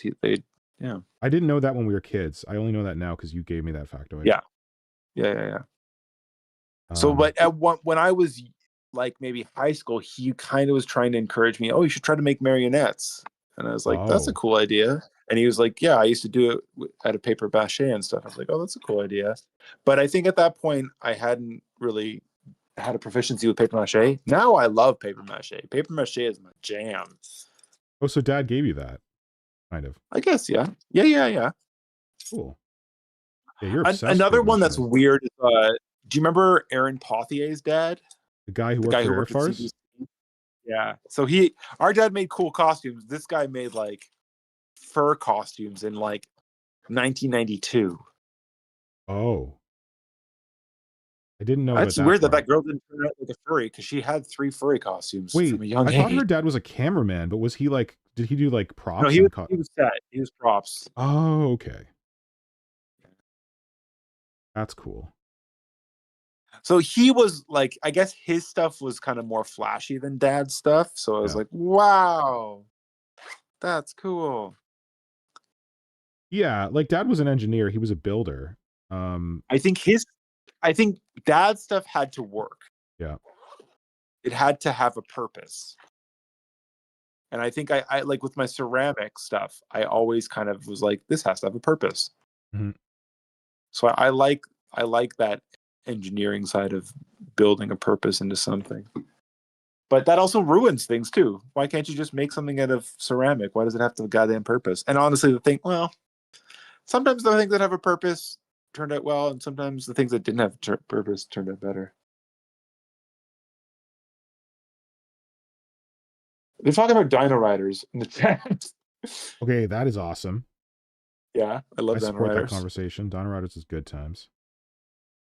They had all the points of articulation you need: knee, leg, shoulder, head. That's it. Okay, so can you think of a way that Dad encouraged our miniature hobby? No, he didn't give a shit. He did not that he was against it. He just did not give two shits. Well, I don't know if that's accurate, but when I made my, this is much later, I can probably think of an earlier one, but when I made my gene sealer cult board where it like opens up and the gene sealer cults are like underground, he built the wooden box for it, like with me, but basically for me. And like we cut it on like his bandsaw before we got rid of his bandsaw, and yeah, so that was something. But I mean, he encouraged our hobby because he always had all kinds of tools that we could use. Yeah. I guess I like that. With him, it always felt like anything you need, just take it. Who cares? Yeah, true. Like it was never like, no, that's my good whatever. Yeah, he was very generous in that respect. It was just like, he's very generous. I don't give a shit. Yeah, I'll get another one. Yeah. And I guess like I want to be like that with my guys, where I'm just like, well, whatever. Who cares if it goes? Like, it's important that I guess kids learn like, oh, I broke something and it was valuable and whatever. I should take care of my shit. Mm-hmm. But at a certain I also age. don't. Yeah, but I also don't want that to get in the way of like, just do it, just make something. Mm-hmm. And I got a 7-year-old that can just make stuff. And like the one thing I've been trying to do a lot lately is just encourage him. Like he'll kind of like crash out if it doesn't go the way he wants. Mm-hmm. And like just to encourage him, like don't crash out. It doesn't matter if it doesn't go the way you want. Just take a break. Don't get so angry. You'll be fine. Nice. Sounds like a good plan. Am I even on? I'm not on camera. Bloody hell. I think. Also, I don't think I am either. Yes. I think Dad like helped us with like terrain, or like maybe when we were like making that board, our first terrible board that was like particle board with. I'm like, we're gonna glue salt to it, and the salt is gonna be the flock. It's gonna be amazing. It was terrible. Spray paint it green. He must have helped us with that stuff. And the terrain, I guess we got foam, and he helped us cut it or something. Maybe, I don't know. He also, like, the thing with Dad is that if you went to him and asked for help, he would definitely help you, but he wasn't someone who would see you doing something and then try and fix you. Like, he would just let you, like, figure it out. Yeah, that's one issue I have is, like, I work with kids all the time, and I'm just like, oh, you're doing it wrong. Get out of my way. You suck. Like, I really don't have that ability to just let... I'm getting better to, like, kind of let go. Yeah. Take your expectation and hang it up and whatever. Not to be so worried about the product and focus more on the process. Reg Dan Kaplan, I have a bag of wood carving without a purpose. I suppose the purpose was making them. Yeah. Blacksmithing, metalworking, this is radon, needs a purpose. For me, sewing just needs to be fun. Okay. I guess with metalwork, blacksmithing, you're dealing with some pretty challenging things, so you got to have a process in place of what you're going to do. I don't know. Metalbeard Eric's not around that much anymore, but he might have a different view of that. Also, but radon does blacksmithing. Yeah, but so does Metalbeard Eric, and I think Metalbeard Eric might have a more like loose approach to it. Loosey goosey. Getting pretty happy with this weird, random stretch flesh musculature action. What are you focused on, you piece of garbage? There we go. Messing this up and Symbio Joe says, well, you are still Symbio's here. patient. I didn't know Symbio was here. Who let that guy in? He's stuck in the back. I'm a pretty patient guy, but not when I'm watching kids screw things up. And it's not my kids. My kids I might have more patience for. It's other people's kids that I freak out on when they're doing it not the right way. You have no patience for other people's kids? That'll serve you well as a teacher. Yeah, true. What do we got there? I got pin things. Where are my pins at? Oh, they're in here. Yay! Hey. I was at this random store in, what town was it? It's like a random ski town in northern Hokkaido, and I found these random dental tools that came in this metal tube that I think I'm using for something else now. Where's the metal tube? And I was like, I must buy this. 500 yen. I don't care. Oh, it's 800 that tube yen. is amazing. Wait, do you screw them into the end of it?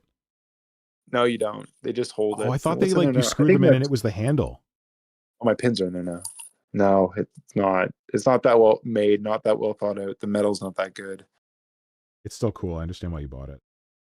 Yeah. But are they all picks? Because I don't love picks for sculpting. No, I got 2 picks, 1 pin, and then a weird spatula. And also they're very small, which is fine for my tiny right hand.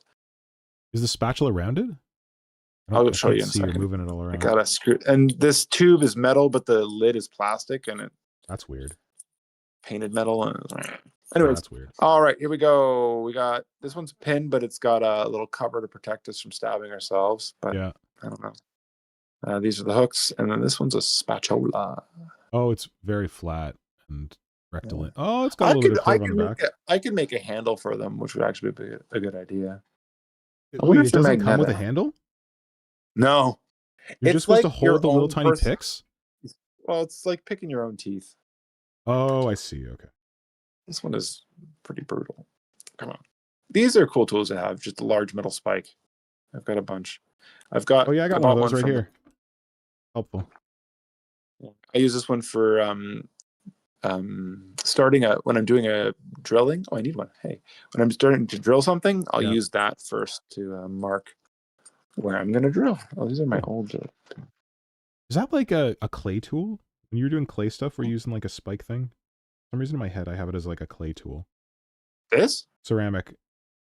Something that's like a spike. No, like the metal spike I have thing. this plastic one. This is a dollar store for kids. When you were doing ceramics, did you use like a pin spike tool much? Is what I'm wondering. No, I didn't use very fine tools with ceramics. Anyways, I miss ceramics. Oh boy. You live in the world of ceramics, man. You could do ceramics in Japan big time. I guess it might be a little more Japanese ceramics. Okay. That's like, make this bowl, make this plate. Yeah. I want a free throw. No, what? Yeah. Why would you do that? I'm sorry. Today is bowl making. You can't make other things. Yeah. Whereas my ceramics place in Toronto is like, do whatever the fuck you want. That place was a riot. Like, that place was like chaos incarnate. I loved it. Probably a little too freeform for me. The Gardiner Ceramics Museum, probably still doing it, and probably the same 2 people still doing as Chaos on Earth.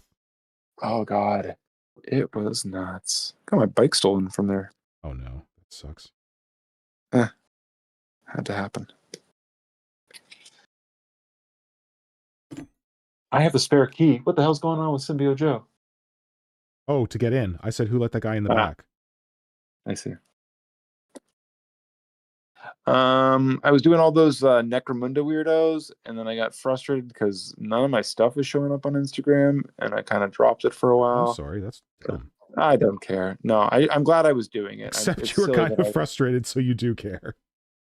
Well, why am I chasing some silly Instagram thing when I should just be making models? What's the motto? Move fast, make models.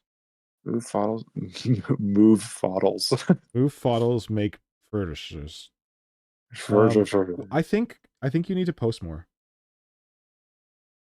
And like, not to chase internet fame or whatever, but I think that if you post more, they will come. But that's what the Instagram wants you to do. It wants you to think, Well, oh that's yeah, true. just do more for us.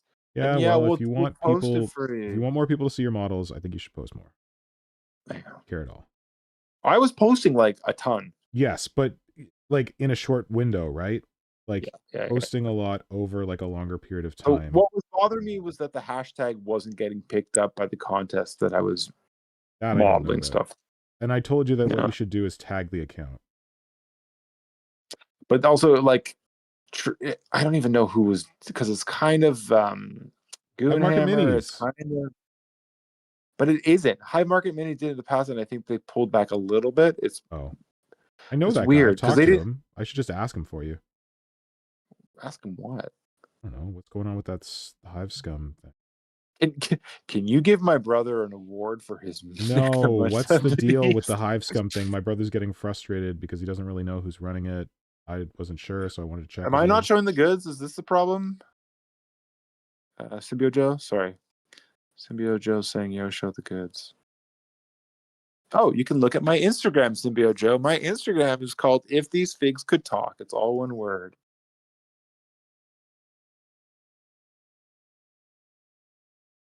This guy is supposed to be Slaving Guild Master.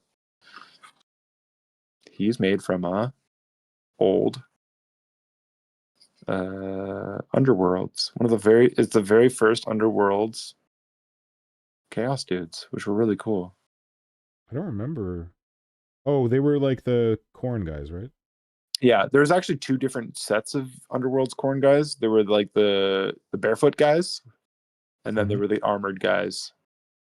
Barefoot guys are better. Corny corns. They're so cool. I have two sets of this, actually. I bought a set, and then I got a set. But the set I got was painted, so I had to strip them. This guy was stripped. Oh, so Brother Pink. Yeah. There's a lot of stuff I want to talk to you about, and I keep getting sidetracked. Sure. I keep sidetracked. Well, I'm playing a really cool game right now called Expedition 33. Have you heard anything about it? Yes. I've heard about it from you. I told you about it? There are these guys that are like paintbrush-headed guys who love to fight. Yes. Oh, on stream I talked about it. Yes. I wasn't. But it's very French, man. It's super French. Like I should be playing it in French. It was made by Frenchmen in France. Oh, they swear in French. Once they're in English, can you go back and play it in French, or it's not? Yeah. Someone suggested that I could play like New Game Plus in French once I finish it. Cool. That would be a good idea. It's beautiful, really pretty, and it's like very. But actually, I was thinking it was going to be of the style of Octopath Traveler, like low. No, it's not. It's not. Yeah, it's like Final Fantasy 17 or whatever. New ones, yeah. Is it turn-based? Yes. Cool. Completely turn-based, and like even more so than Final Fantasy, where like Final Fantasy you had like the AT gauge. Yeah, it's moved away from that. Yeah. It's like the thing where you have like a list on the left. Toilet paper gauge. How much toilet paper do I have? I don't have enough toilet paper. On the left-hand side, there's like a list of like who's going when, and you like you can see the pictures of like, oh, there's my guy. Okay, my guy's gonna go, and then my other guy's gonna go, and then the enemy's gonna go. So it's a little even better turn-based than FF was, I would say. But it's really pretty. I haven't figured out the story yet. I'm not far enough into it. Something traumatic just happened. If you're playing, no one in my stream chat ever plays this game, but if you're playing the game, I just finished Stone Wave Cliffs. Now you know what traumatic thing I just went through. Brother Pink Insta, thank you, Kajan. And Symbio Ojo already follows me. Good man. Good enough for me. That's it. That's all I need. Symbio Joe and Kajan. That's all I need. I was reading that book. Starfish? I like it a lot. But then I got sick. Yep. And the whole thing about them, like, our bodies are changing. And I was like, my body's changing. Oh, that would. And it just got into my head way too much. And like I was delirious with influenza B. Oh no, I was like, I'm gonna read the book. No. So I finished the first part.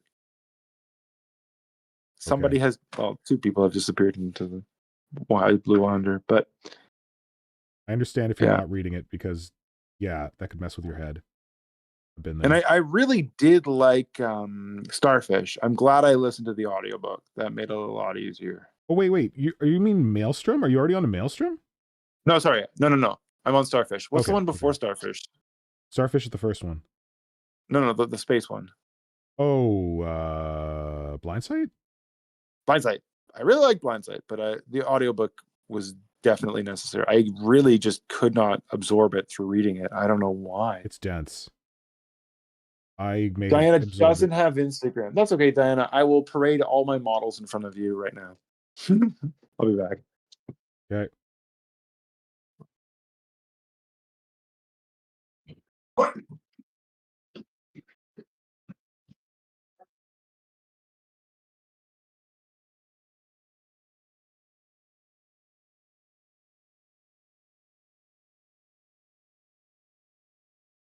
Don't really know what I'm doing here either. I'm just smoothing this out and following the forms to try and sort of emulate what's going on down here. Not paying super close attention. Not stressing.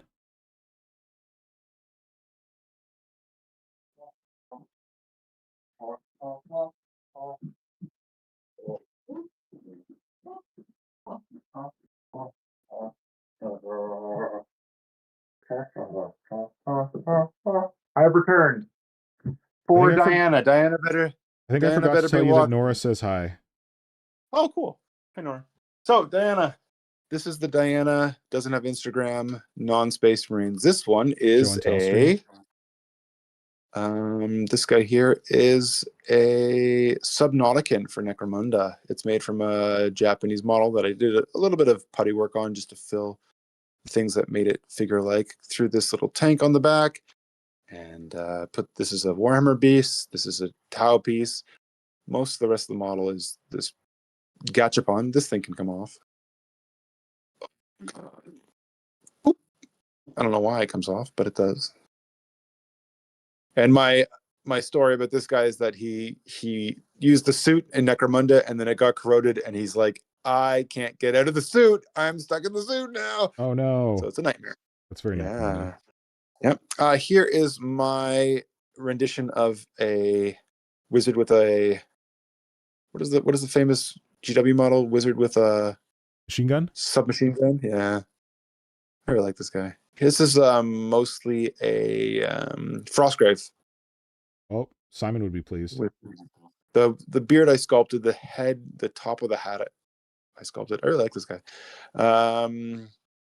Here we have a freedom fighter with a very large sword and baggy pants. Oh, cool. It's Cloud.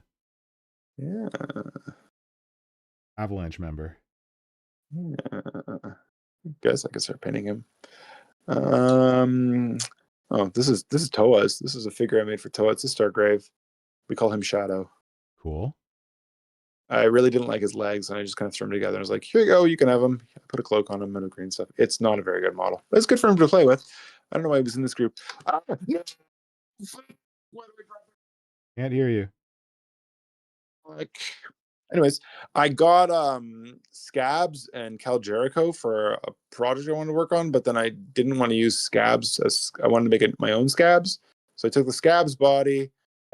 This is, I think, a Frostgrave head or Stargrave head, threw a little sword on his back. I should do some putty work. I'm glad I got this. Yes. I really like it now. And I was watching a lot of Knight of the Seven Kingdoms, so I wanted to name this guy Egg because he kind of has a bald head. Oh, cute. Yeah. I really like that show. Me too. What'd you like about it? It was really fun. Well, you know what the one thing that made me watch it was? What? The Dong? No, that Edna says I look like the main guy. And I was like, oh, I gotta watch this thing. Peter Claffey. And I like bad compliment. I really liked him. I thought he was delightful. He was very good. I agree. Yeah. Just great. I've said this before, but it felt more human to me than other Game of Thrones. Well, also just that you have a person in the Game of Thrones universe that's like so focused on what's right, which is like very not everybody else. I don't know. Yeah, well, Does not anybody since care like about what's Eddard right? Stark. Like Eddard Stark was pretty focused on what's right. Yeah, you're right. He got dead for it. Well, this guy almost got dead for it too. And kind of, I guess it feels like maybe he's going to be rewarded for being a good guy. Have you read the 3 books? Also, I've I paid attention to. I've paid attention to like George R. R. Martin lore and rumors and stuff, so I know where it's all going. Right. Even though he hasn't written them, he's like told people like what's going to happen with them. Yeah, he's got ideas and stuff. Like, I don't know if he'll ever get to it. You want me to spoil it, or I don't know? Well, yeah, I know what happens. It doesn't exist. You can spoil it. Well, he becomes a Knight of the Kingsguard. Yeah. Do you think he's Cold Hands? I don't think he's Cold Hands. I know a lot of people think he's Cold Hands. Okay.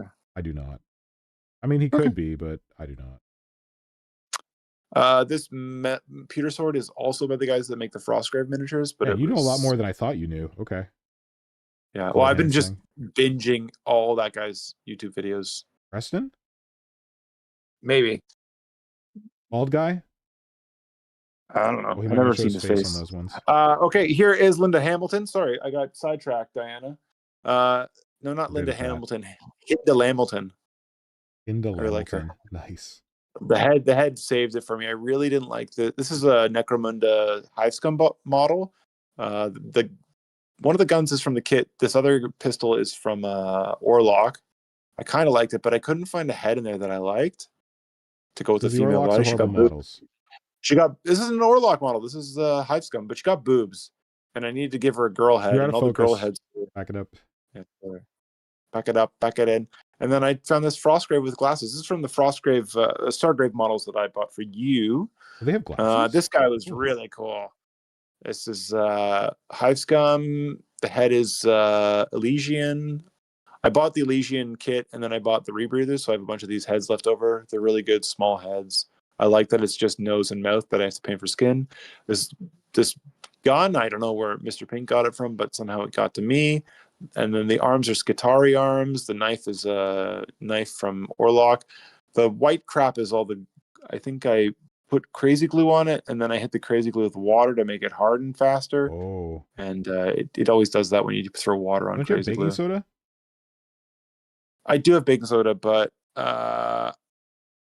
you got to set up to use baking soda, and I wasn't set up to use baking soda. I had water right there. You just got to use your grate. Really like. Your grate would be great. Would be perfect for baking soda. Nah, I don't want to get crazy glue stuck to it.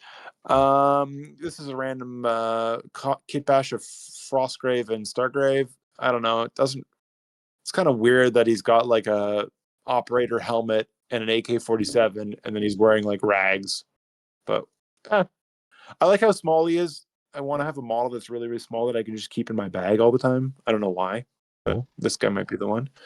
We got 2 more. This guy I freaking love.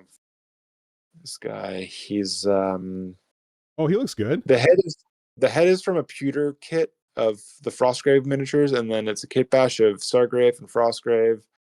And I want to put a design on the back of his jacket.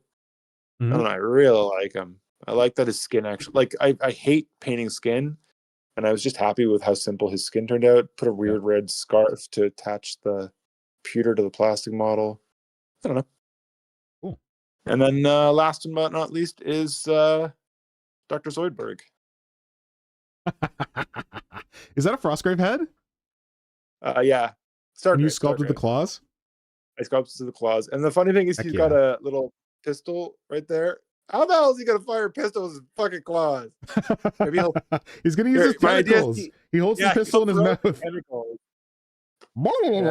Bang. Sorry, Diana, who reminds you of Skeletor? I don't know who reminds you of Skeletor. I went through a lot, and she would have been delayed. I did. Yeah. Maybe this guy, Skeletor. Or this guy, or Egg? Is it Egg looks like Skeletor? I don't know. I do like Zoidberg. Oh, God. Dude. Oh, my body. How long do you have? What? The stream. I don't even know what time it is. 11? I don't care. You got your game tomorrow, right? My games, I have to be at the store at 11. Okay. So I got tons of time. But I got nothing left to... Well, I might keep working on this guy. Or not. Oh, boy. The one with the cape. The one with the cape that I don't like in the legs. This one's terrible. Shadow?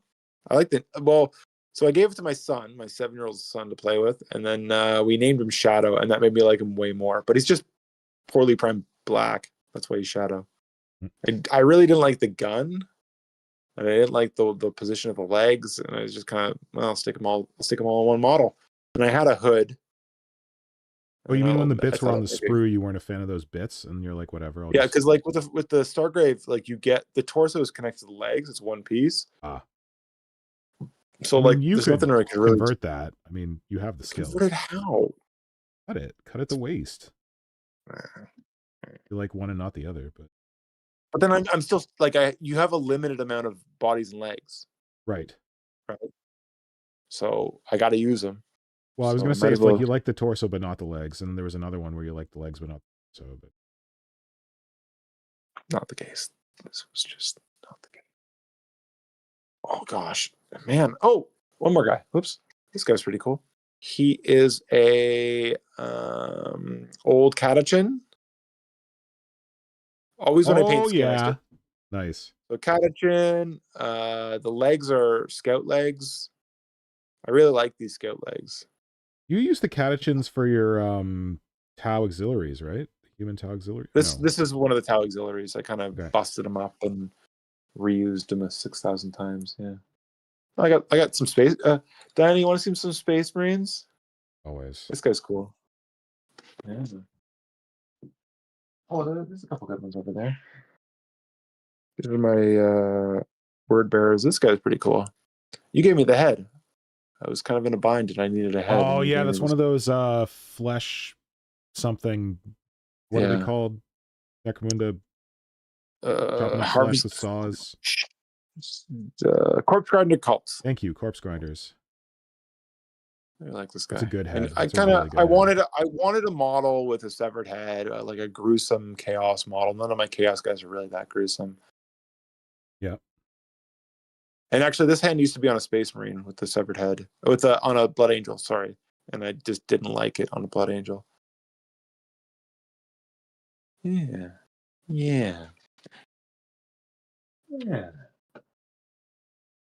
Ooh. What else we got?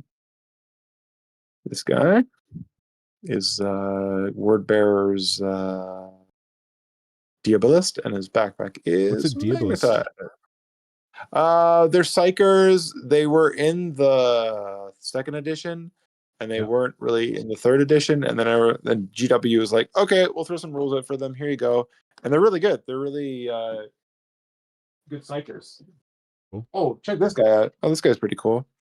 I bought there's a Ukrainian company that makes Horus Heresy bits called Tortuga Bay, and I bought one of their random bits, miscap. Cool.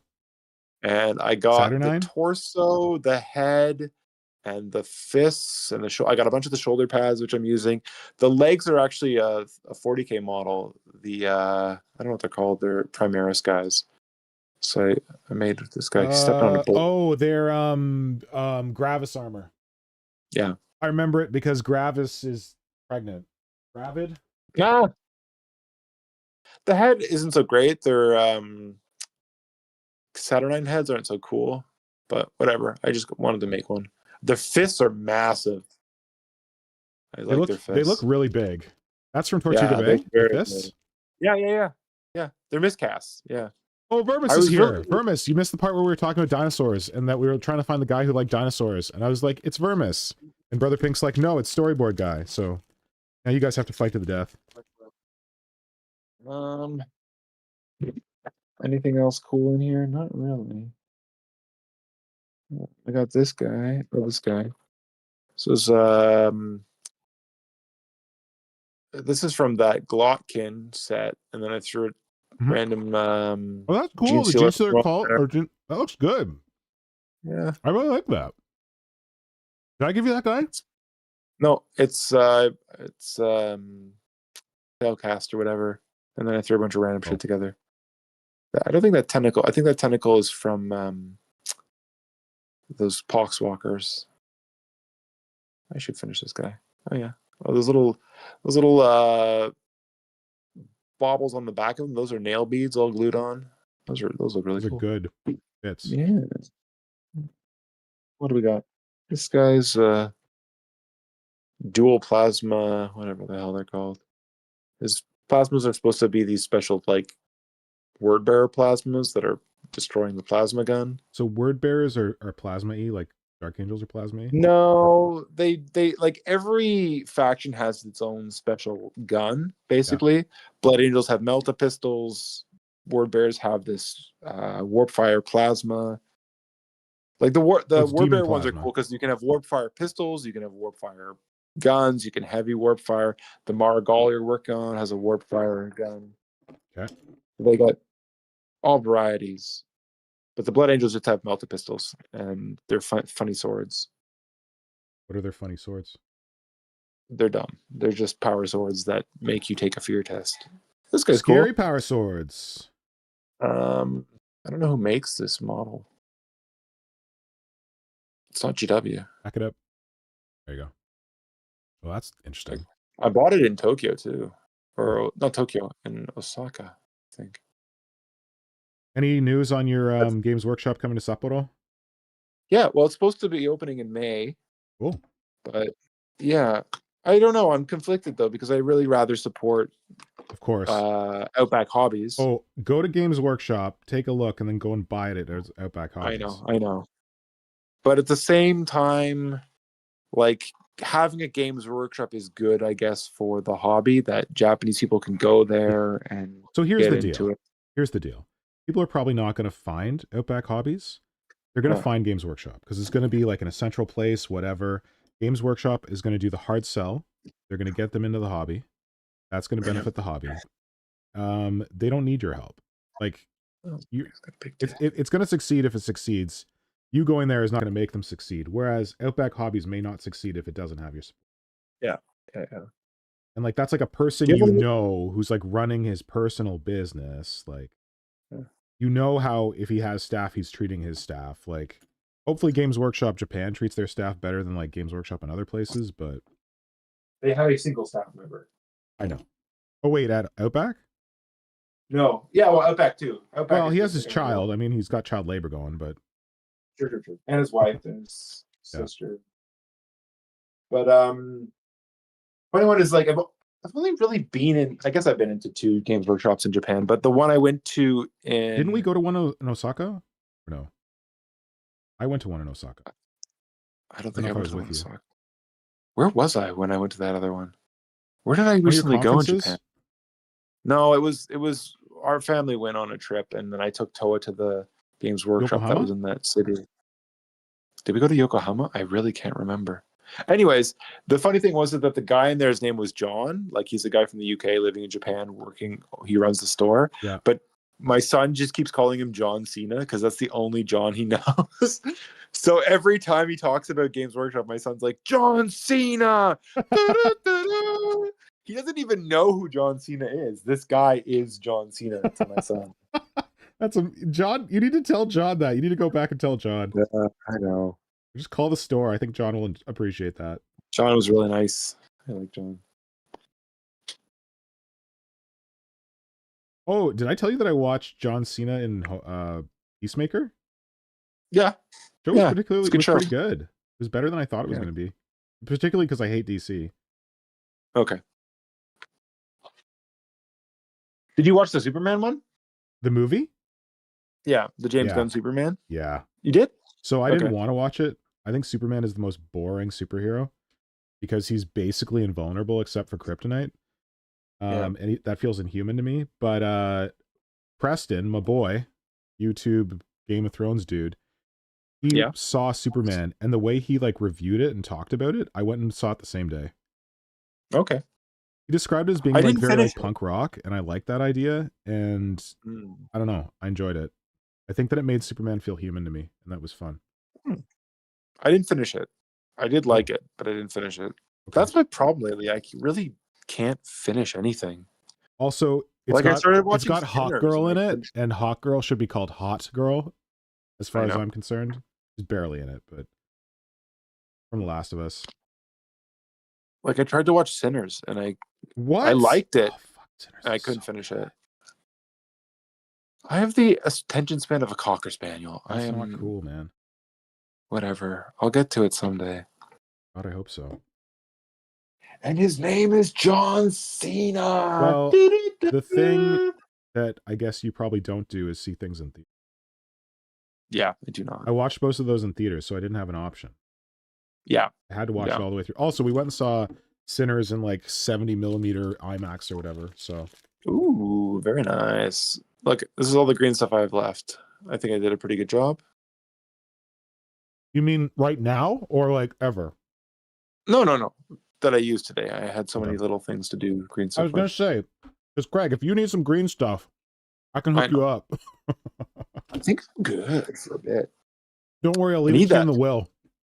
I need that. Oh, yeah, thanks. And you can sell it and make big money. Oh, God. I need more of that stuff that... Freeform Air? Remember the name of. That stuff is light. I can ship you that, no problem. I should get more. Well, I haven't finished what I have, so let me finish it first. I'm not going to be like Freeform Air is surface. It's going to take a while. Yeah, Freeform Air is good for terrain, I feel, and like filling stuff and like. For anyone who has not heard us talk about Freeform Air before, it's this really weird putty that, you mix it together. I'm going to describe it my way, and then I'd like to hear you describe it your way. You mix it together, and it's like, it's very light feeling, like airy, and kind of like, it's weird. It doesn't feel as like dense or heavy as other putties. And then you mix it together, and it gets very soft. Like it's like, I call it spackle. I don't know if that's the right word for it, but the stuff you use to repair drywall. Yeah, drywall putty. It's just a little bit more firm than drywall putty. There you go. And I wouldn't even recommend sculpting it with your hands. Like when I mix it up, I like get a rubber glove, I put it in the palm of the rubber glove, and I like mix it around with a tool, and I like smear it onto stuff. But I've got some right here. I've had it melt my rubber gloves before. The thing that sold me on it was that I went into the Sculpture Supply Canada here in Toronto, and he gave me a piece of Freeform Air, and it was like a big piece. And he handed it to me, and it was impossibly lighter than I felt it should be for how hard it felt. So this is the base for the Red Dragon that I'm working on for Shane. Voices on Silent. You can see that underneath. This is insulation foam, like dense insulation foam. Hear that? I don't know if you can hear that. You probably can't. Oh, maybe you can hear that. It's hard. This is the stuff, and I just like smeared it on the outside, and there's just like a thin layer of it, but it's like not rock hard. It's like plastic hard, and it's very light. So you can use it to like fill gaps or like smear onto things that you want to be like be able to spray paint later or whater. You can give. I was using it to fill layer lines on FDM prints. Oh, interesting. But it's weird to work with, but it is a really remarkable product. It's very sticky. Yeah. Like one of the problems I have is like I'll mix it up, and when I mix it up a blob, I'll put it on like a piece of laminated plastic that I have left over, and it will stick to that plastic. Like it'll stick to this stuff. It'll stick to this. Like it sticks to everything. Yeah. And it's good to get like if you're like a lot of the terrain stuff I make is like shitty plastic that you'd either have to sand it to try to get something to stick to it, or that stuff will stick to it, and then you can paint it no problem. Yeah. I don't know what the fuck I'm doing here with this, but actually I can show off my silicone sticker backs. The super good Shoe Goo does not stick to it when it dries. It just comes right off, and this stuff will stick to anything as well. This Shoe Goo. Nice. So there you have it. This stuff is cool. And his name is John C.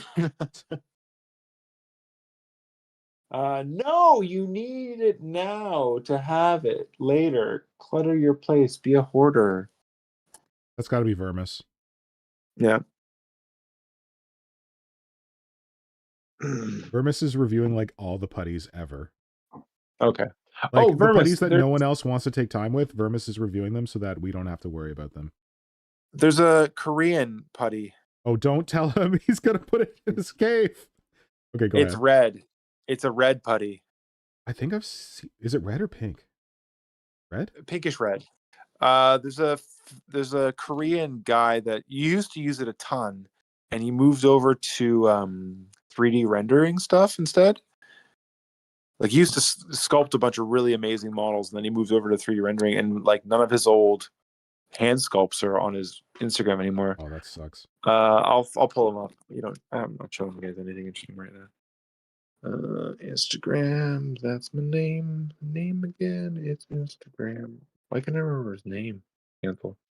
Oh fuck. It's gonna be a hard time finding him if you can't remember his name. His name is John Cena. John Cena.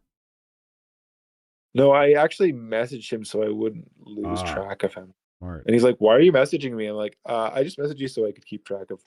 I can remember your name." There we go. RALCUS. You put the link in the chat. You can't pull up the chat, right? Hold on, I'll look it up. One sec. Give me a sec. RAL. Is his name John Cena? No. Ralcus Kim. Where the? Oh, what the heck? This window. My window's not filling the window? Oh, I didn't realize that. Okay. Oh shit! I'm pointing the camera at my dick. Don't show your dick. Where the? God damn it. I thought I had a thing here. Did I get rid of it? Okay. His name is John Cena. His name is John Cena. Oh geez, what the hell? No, it's RALCVSAE.3D. Oh boy. Sorry, give that to me again. RALCV. S. I got it. AE. Wait, why are we looking at his thing if he doesn't show any hand sculpts anymore? He does have hand sculpts. He just has to go really far down. Because he has this putty that he was using. I was going to message him and find out what it was. Maybe I did that already. Man, why did you get rid of all your... He's got a Terminator. Because he makes a lot of money off this stuff. He's got a couple This Terminators. looks like the stuff that Space Marine players are going to eat for breakfast. August 15th, 2023. Okay, this looks cool. Space Marines can rot in hell, but this looks really cool. The like weird like chest plate thing that he's printed out. He's got the little head embedded in it. Yeah. Sculpts. Keep going. Oh, dude, come on. Give us your sculpts. I told you, August 2023. Yeah, I'm just scrolling down his profile and promoting all of his weird Space Marine. Also, I need to pee like a racehorse. Oh no, that's print. His prints are also red, so I'm like... Yeah, I know. Say August 2023? 2023. This is April 2024. August 15th, 2023. Taking forever to load, and I'm impatient because I need to pee. Okay, are you ready to vamp if I go pee? Yeah. All right, good man. Just get to the Terminator. You're almost there. I'm not there. Oh, you can see me? Oh, no, it's time dilated. Whoops. It's also kind of annoying because all his posts look the same. Oh, those are cool swords. That's clearly for Emperor's Children. We're almost there. Down you go. Hey, good, because I almost peed my pants. Oh, no. Sure, this is excellent for my prostate. Nora, come here. I'm going to pee my pants. What? What? How would that solve this problem? Oh, she'd have to figure it out. Yeah, his stuff is cool, but like, if you're a Space Marine. There. No, down one more. What the hell? Okay, you're past it. What? You're past it. Oh, there's only like one. Or I thought it like changes and then you've got like a lot of his sculpted stuff, no? I don't know. No, it doesn't change. He removed a lot of his sculpted stuff. So there's like one thing in here that shows the red putty? Yeah, and you passed it. What does it look like? It's Terminators. It's two. The photo on this thing is like you're looking between two Terminators. One of the Terminators is 3D printed. One of the Terminators is conversion. I took a picture of a retro style Indominus that I recently released. With Wait, how far back is it? August 2023? Yes. Oh, this is June 2023. Yep. Okay, gotcha. Hold on. Oh! I think I found it. Is this it? I don't know. Your time dilated. Is it two Terminators? Power claws? Yes. Yeah, 1 sec. If you keep scrolling to the side, I got it. It's here. There's a what is it called? Night Lord's guy that's got a hammer raised above his head. So this has got sculpted bits on it? That red stuff is sculpted? Yes. He used to have a ton of this red stuff on all of his models. Talk to you do some vamping. I'll be right back. Tell Vermis about this putty. Please. Oh yeah, this is the whole reason, Vermis. We're here to find this putty. Oh man. Oh, hi, Blitz Mechanica. This is Brother. Ah. Sorry. Yeah, I gotta talk. Oh shoot, my camera. Oh, I could shoot my camera at my face. You can see my beautiful face, everybody. Oh my god. Hi, everybody. Yeah, it's me, Brother Pink. Yeah, what's red stuff, Vermis? I figured out, Vermis. Red stuff denied. I think the Korean putty, it comes in different colors too. I don't know. Oh God, I'm seeing myself on the internet. Hey, everybody. Bliss McKenna is making some emojis that I do not know what they mean.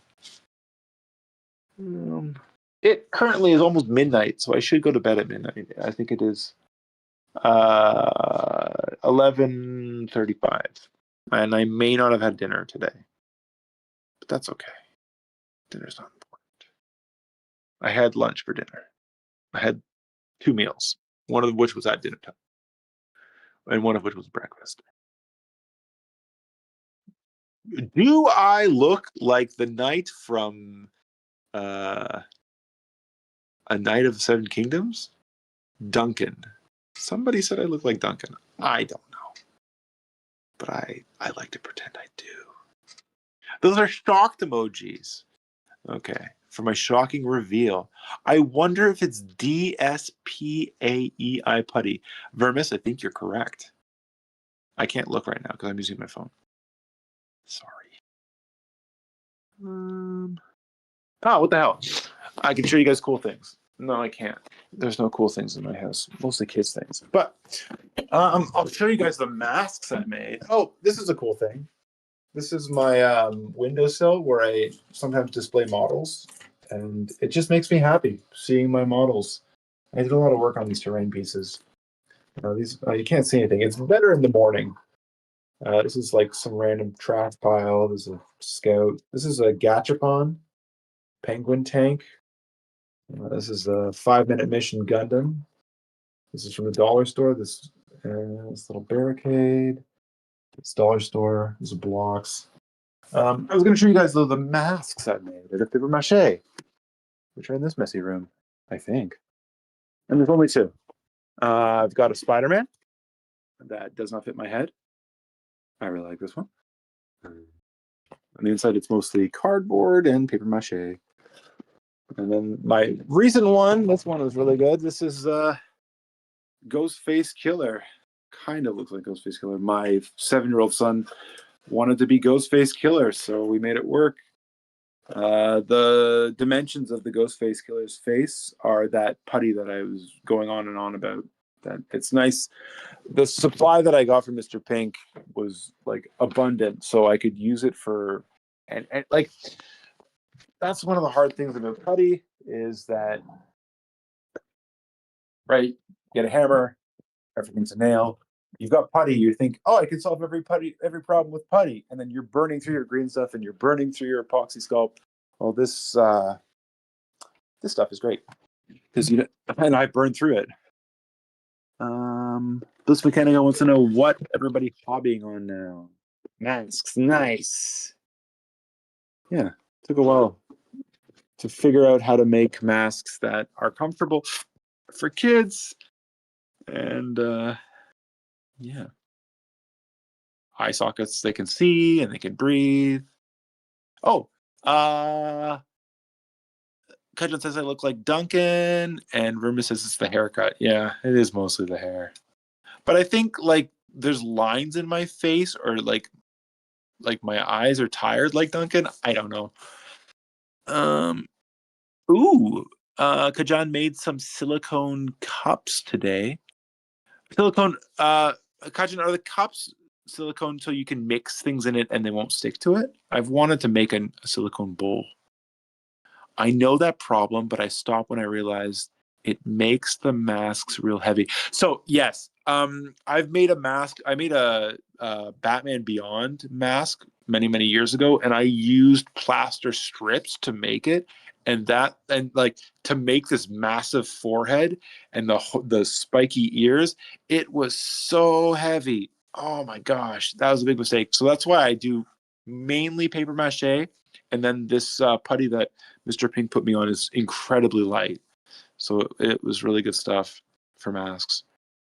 Yeah, but paper mache, you could do a lot with paper mache, and I love how light paper mache is. The big problem with it is it melts in water. It's not very resistant to water. I think Mr. Pink is gone. This is not how long it takes to pee. He lied. He peed his pants. He's looking for a new pair of pants. Big boy pants. Yeah, I bought some real small silicone cups in the cooking section, and I realized I could need larger ones. And I have silicone at home, so I figured, why not? Why buy when I got the stuff all at home? Yeah, great. I inlaid some cloth to make them more sturdy. Cool. Great idea. He's pooping. Mr. Pink has this problem where anytime he goes to the toilet, he just like goes into his own world. He pulls his phone out. He shouldn't have the phone. That's the big problem. Who is Hey Shirt Brother? Hey Shirt Brother. I like your name because it has brother in it, and my name has brother in it. I've never heard of this person. Hey Shirt Brother, but Mr. Pink probably knows you well. Yeah, I got nothing left to show. I should turn off this light. Computer is plugged in and muted.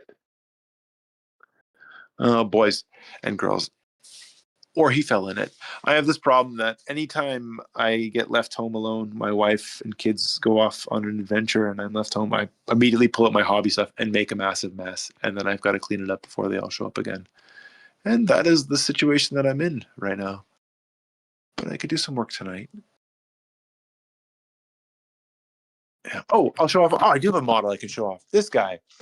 Saw someone on YouTube make a cardboard clay with soap cardboard and glue, a bit like paper mache. Pretty cool. Had so much wheat flour in it. I really don't like wheat flour because I think it attracts mice and rats. Oh, Radon's basement flooded just now, Radon?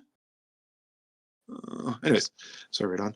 This guy is a dreadnought conversion I'm working on. I'm not working on it right now. The shield is such a life in the dad zone. It's true, Symbio Joe. Angry. I'm guessing your basement just flooded, Radon. That sucks. The front is a shield from those what are they called? Like the police officers for 40K. They wear black armor. Anyways, it's got a little fist on it, which is perfect for this dreadnought because it's going to be a Horse Heresy Imperial Fist dreadnought. Yeah, I made paper mache clay before. I've done a lot of paper mache clay stuff, but I saw material like how to make it in America Land, and I was like, I'm going to go to the Japanese hardware store and do that. And I was like, oh, I got to buy Japanese things, and I did. And it takes the paper clay I was making took over a week to dry. So I tried to figure out some of the stuff. Anyways, this dreadnought, the body is Joy Toy. They make the Warhammer figures now, but before they were making Warhammer figures, they were making knockoff Warhammers, such as this Dreadnought. Here are the legs. And I think they go on here. I got to sculpt some pauldrons on or armor on the legs.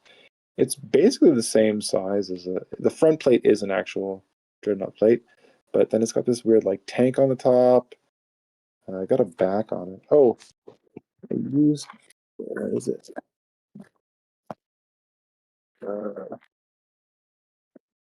I thought because it's like a crappy Dreadnought, I'm going to give it a single smokestack. It kind of makes it funny. Toot toot. This looks really ghetto. No, I just wanted this Dreadnought because I want a Imperial Fist Dreadnought with dual autocannon. There's a lot of work figuring out how this guy sensibly has autocannons. I have to see together they're going to go on there, and they're going to be magnetized. I like the magnetized things. You're doing a good job showing what this guy looks like. Follow me on Instagram. Then you can see. I would be so happy that people look at him. I'm still dealing with molded drywall from last time. Oh, gee, last flooding. Try to diagnose the issue now. Oh, I'm sorry, right on. Good vamping. I'm trying to find the thagomizer in the house. Give up on the thagomizer. Oh, I guess you might need it. I haven't actually paid any attention to what you're working on. Oh, boy. Oh, boy. Boy. So, oh, I guess he wasn't pooping. He proved us wrong. He proved us wrong. I'm not doing a very good job vamping everything. I'm not doing... I have an idea now.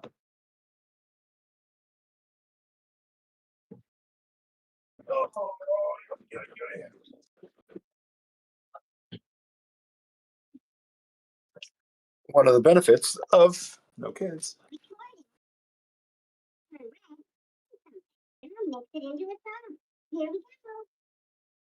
I'm gonna vamp. I'm gonna vamp.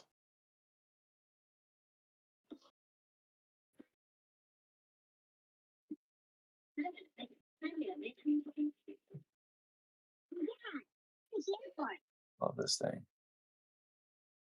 I'm going to blame the weather that knocked down the power lines in my front yard. You bastard, I was trying to disguise the fact that I was pooping my pants. Mr. Pink. Everybody knows. Your wily ways. Your wily ways. Your wily ways. Oh, boy.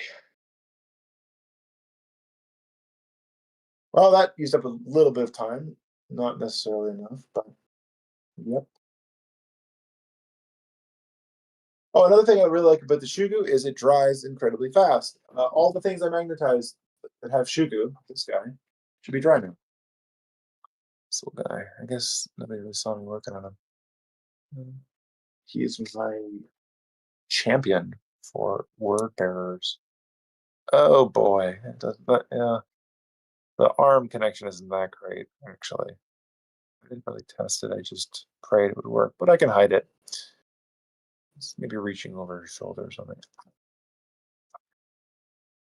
Oh crap! I really should have checked what I was doing. Oh, who cares? I'm not gonna break off. I can pack up my stuff for tomorrow for my game. Foiled again.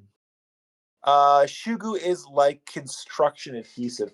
It's a very, you can get it in clear, black, or white. It's a very rubbery bond. Like this stuff was the stuff I was using today. It's dried.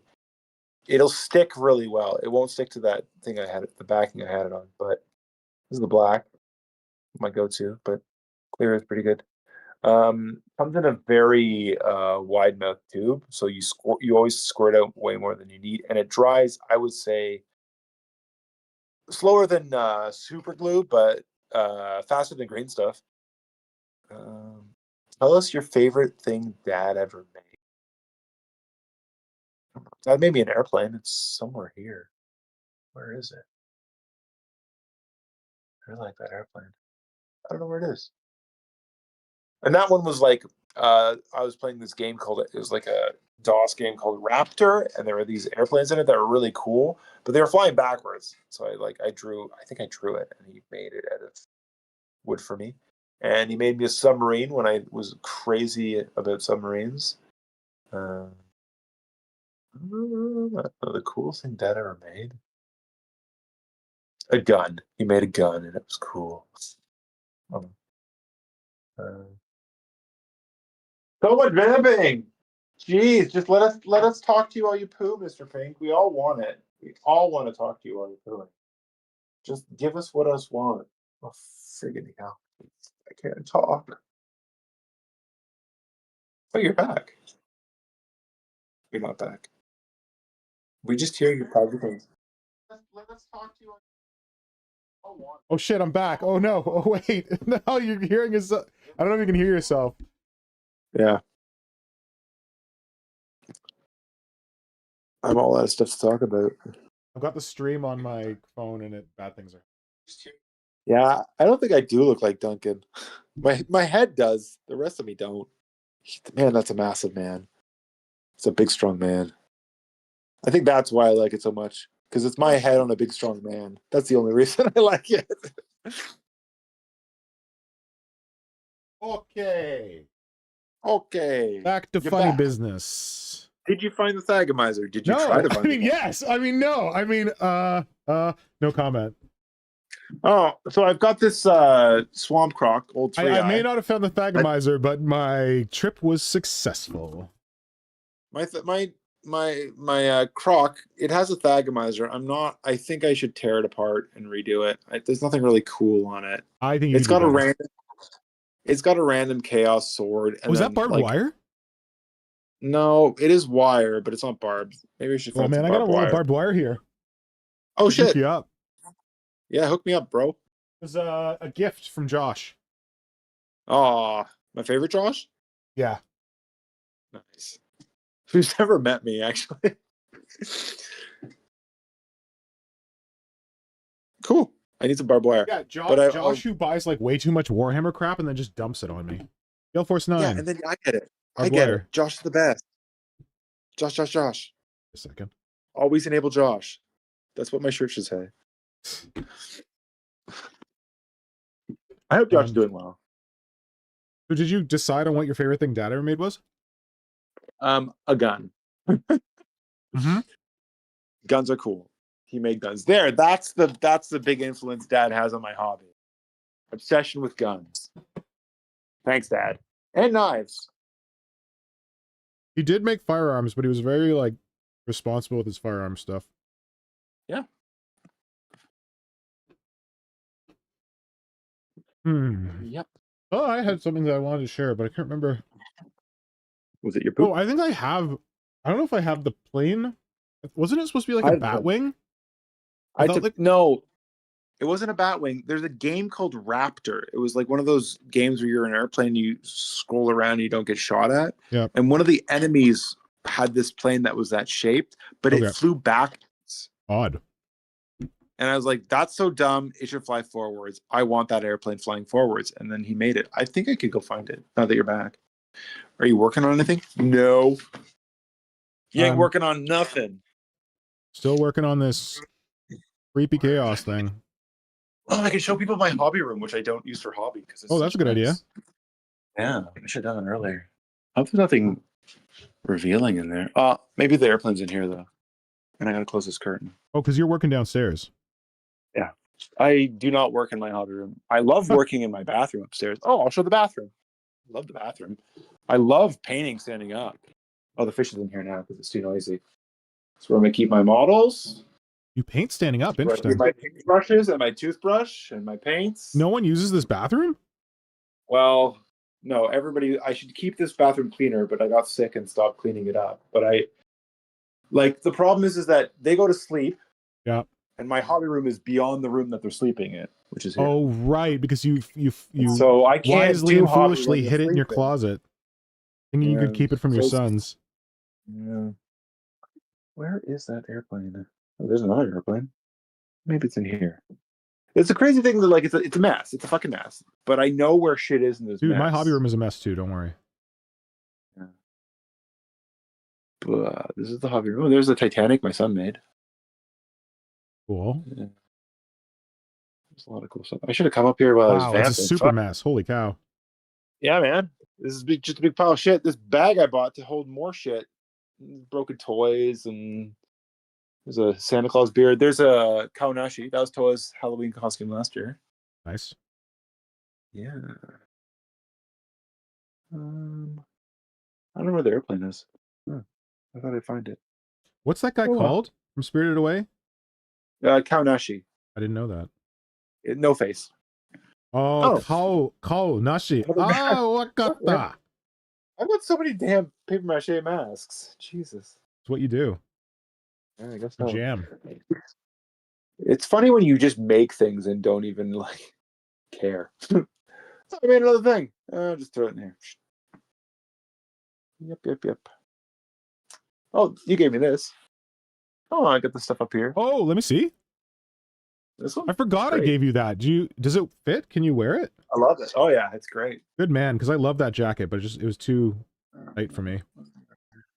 Too tight. I actually thought I still had it. I'm like, where's that jacket that I don't wear? Oh, zombie. That I can't wear. You gave me this one. This is from the thing? I've got the box over there. Studio McVeigh. Something or other. Gee. Come on, why don't you focus? I got enough. Nobody cares. I can't see that. Oh, I've got a random warp charge from from Dark Imperium. Amazing. Yeah. Love it. Yeah, this guy I really like. He is a Dogram. It's Gundam, right? Or no, it's the bad guys. It's a weird thing that Dogram is a Japanese anime, and then BattleTech bought designs from mechs from them. So this is actually a Griffin. I was gonna. Maybe. Okay. Yeah, BattleTech bought a bunch of designs from all these different Japanese companies, and then this guy called Booster Gold bought the rights out from under them and started suing them for the. I think he bought the rights for all the Veritex from Macross. Yeah. So then he started trying to sue them out from under him. His whole thing was just be litigious, and he kind of effed up BattleTech for quite a while because there was 12 mechs that were classic that they couldn't make anymore because anytime they tried to do anything, he would just sue them. And they're like, we pay Japanese artists for these, and nuts. It was. Oh, there it is. It is here. Yay! I knew it was there. There we go. Oh, there. Yeah. Okay. So, that looks familiar. In the game, it flies this way. Oh, weird. And I was like, that's dumb. It should fly this way. Good. Yeah, Dad made it. I kind of wish I made the wings shaped. Like they're just a board. Yeah. So I was thinking of taking that amazing epoxy putty and shaping the wings. Yep. I mean, you could file them down, but then they'd be very thin. Yeah. Well, I want to make them curved and whatever. Yeah. And maybe I'll paint it. Doing it with freeform air, you mean? The way he did the cockpit is really cool too. Like G.I. Joe's fit in here really well. You want to do it with freeform air? Yeah. Cool. Yeah. It doesn't have an engine. I don't know how it flies. It should be shooting fire with the back. But yeah, it's really cool. Anti-gravity mumbo jumbo. Yeah. Hope this putty's getting a little hard to work with. We got this guy. What's that guy's name? Gromit. Wallace and Gromit. And we got this is another Dogram model that I wanted to convert. Is that everything? I guess so. Oh, this is what the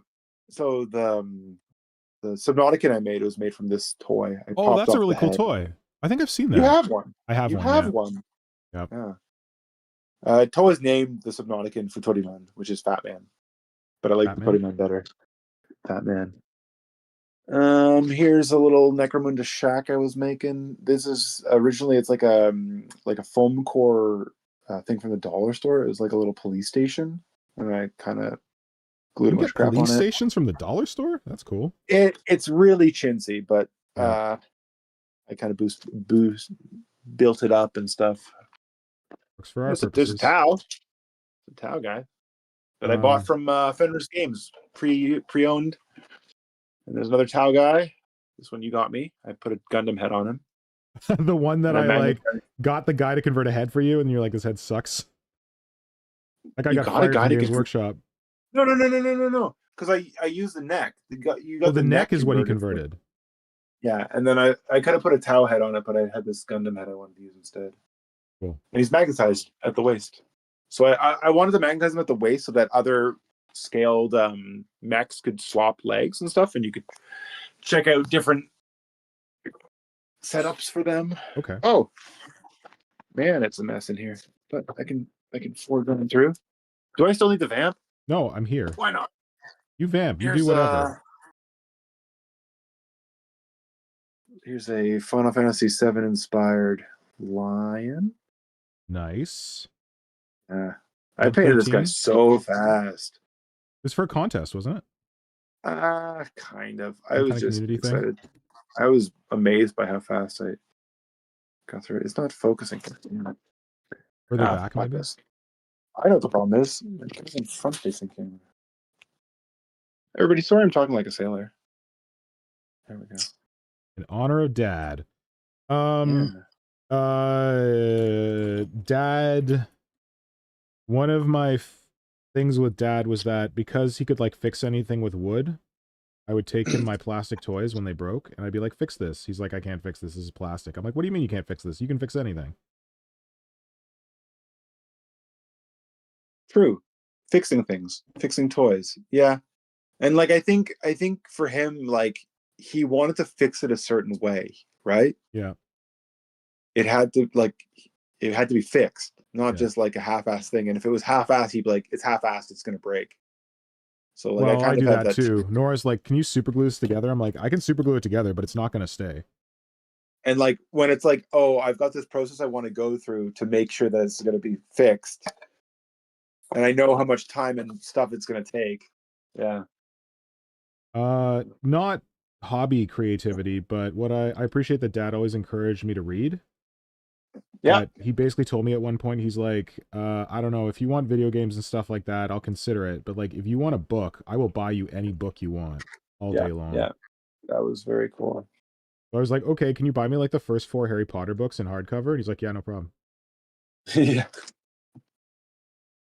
That was cool. Yeah, anything. Here's the Hobbit. Like, he bought you the Hobbit? I think so. Cool. Like, "Dad, can I get Mein Kampf?" Yeah, here you go. What? No! I didn't want that. I was testing you. Did you hear a guy just got fired for owning that book in Canada? Really? He's like basically the mayor of like Niagara. Oh. And he's got like he's like a historian or something, and he's got this like book collection that's worth like $1 million. And he had an autographed copy of Mein Kampf. Oh my god. People are like, "Why do you have an autographed copy of Mein Kampf?" And his defense was, "I own a book that is present in many libraries." And it's like, dude. I think he was also appointed by Doug Ford. Oh, good luck. There's more minis. This One of his cronies. What are they called? Doctor. This guy's an old. Oh, nice. Death Guard. Yeah. I remember you being obsessed with that model. Good model. Got a giant hand. A weird plasma gun. From the Games Workshop. Yeah. Oh, this guy's cool. I think he's Peter. This is, I think the top is, I don't know. Whatever. I should paint this guy. He's cool. There's Tycho. Tiny Tycho. Tycho. He's long dead, right? They never brought him back. Never brought him back. He's gone. He's gonna go now. They're like bringing back everybody. Oh, this guy's really cool. There's a character in 30K for Blood Angels that he's got 2 flamer pistols. Yeah. The problem is that he's also got an axe. And I got an axe for him, but he's got his hands full. So I bought like a Horse Heresy dead body. And one of the guys here's going to paint him like Alpha Legion for me. And I haven't told him yet that I'm going to shove an axe in his shoulder, but nice. that'll be a happy surprise. Oh, cool. Really so he like axed the guy, put his axe down, and then picked up his 2 flamer pistols. That's right. That's Love right. it. And That's a these good flamers solution. are from you. These are Gene Stealer called flamers. Oh, nice. Yeah, I really like them. Here's a character I made from Dante. Oh, that's pretty cool.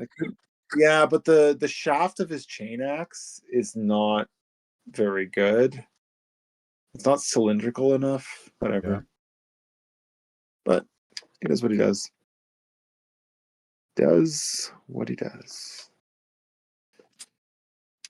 Oh, this is my co-worker's 3D printed Necron thing you do. I don't know why it's in my... Hey shirt brother says hashtag enable a Josh. It's good times. Oh, cool. Nice. Do you know who Hey Shirt Brother is? I don't know this person. No, I don't know who Hey Shirt Brother is. Do I know you, Hey Shirt Brother, from somewhere else? Or if not, welcome to the stream. Verma says tidying hobby rooms only distracts from more hobby. This is true. And Symbio Joe says that warp charge card dragged me right down memory lane. Oh, great. And then this is, I think, well, that guy's cool. This is a probably a BattleTech reference. Kajan says missing that big missile pod for a Griffin. Okay. Yeah. A Griffin has a big missile pod on their shoulder. Yeah. This is recast. That's a cool model. Yeah, I really like these robots. They're from Infinity. Oh, I was gonna ask Infinity. Yeah, you want one? I got a couple. What are they cast in? Kitty resin. Maybe I'm okay. Okay. I just wanted them because I got guns and I like guns. They look really cool. To be clear, I think they're be... cool, but because they're resin, I'm being what's the word I'm looking for? Prejudice against resin. Okay. Supposed to be a scout for kill team. He's supposed to have a grapple launcher. Oh, that's cool. He's cute. Yeah. Something happened with this guy. What was it? He's doing good. It's the other guy that didn't go so great. These guys are mushroom guys I found in the pin. I gotta dip them in something, but were they inspired by Grim? Yeah. Grim and Gribbly. Gribbly. This guy's kind of cool. Oh, Grim and Gribbly's working on a Gene Stealer called Mutant for me. Like a big, giant Carnifex-sized aberrant. Because he had like a thing he posted before Christmas about how he was like between jobs and he was open to commissions. So I was like, I can commission you to do a thing. But he's since gotten a lot more work, and now he's busy. Oh, well, that's good. Yeah.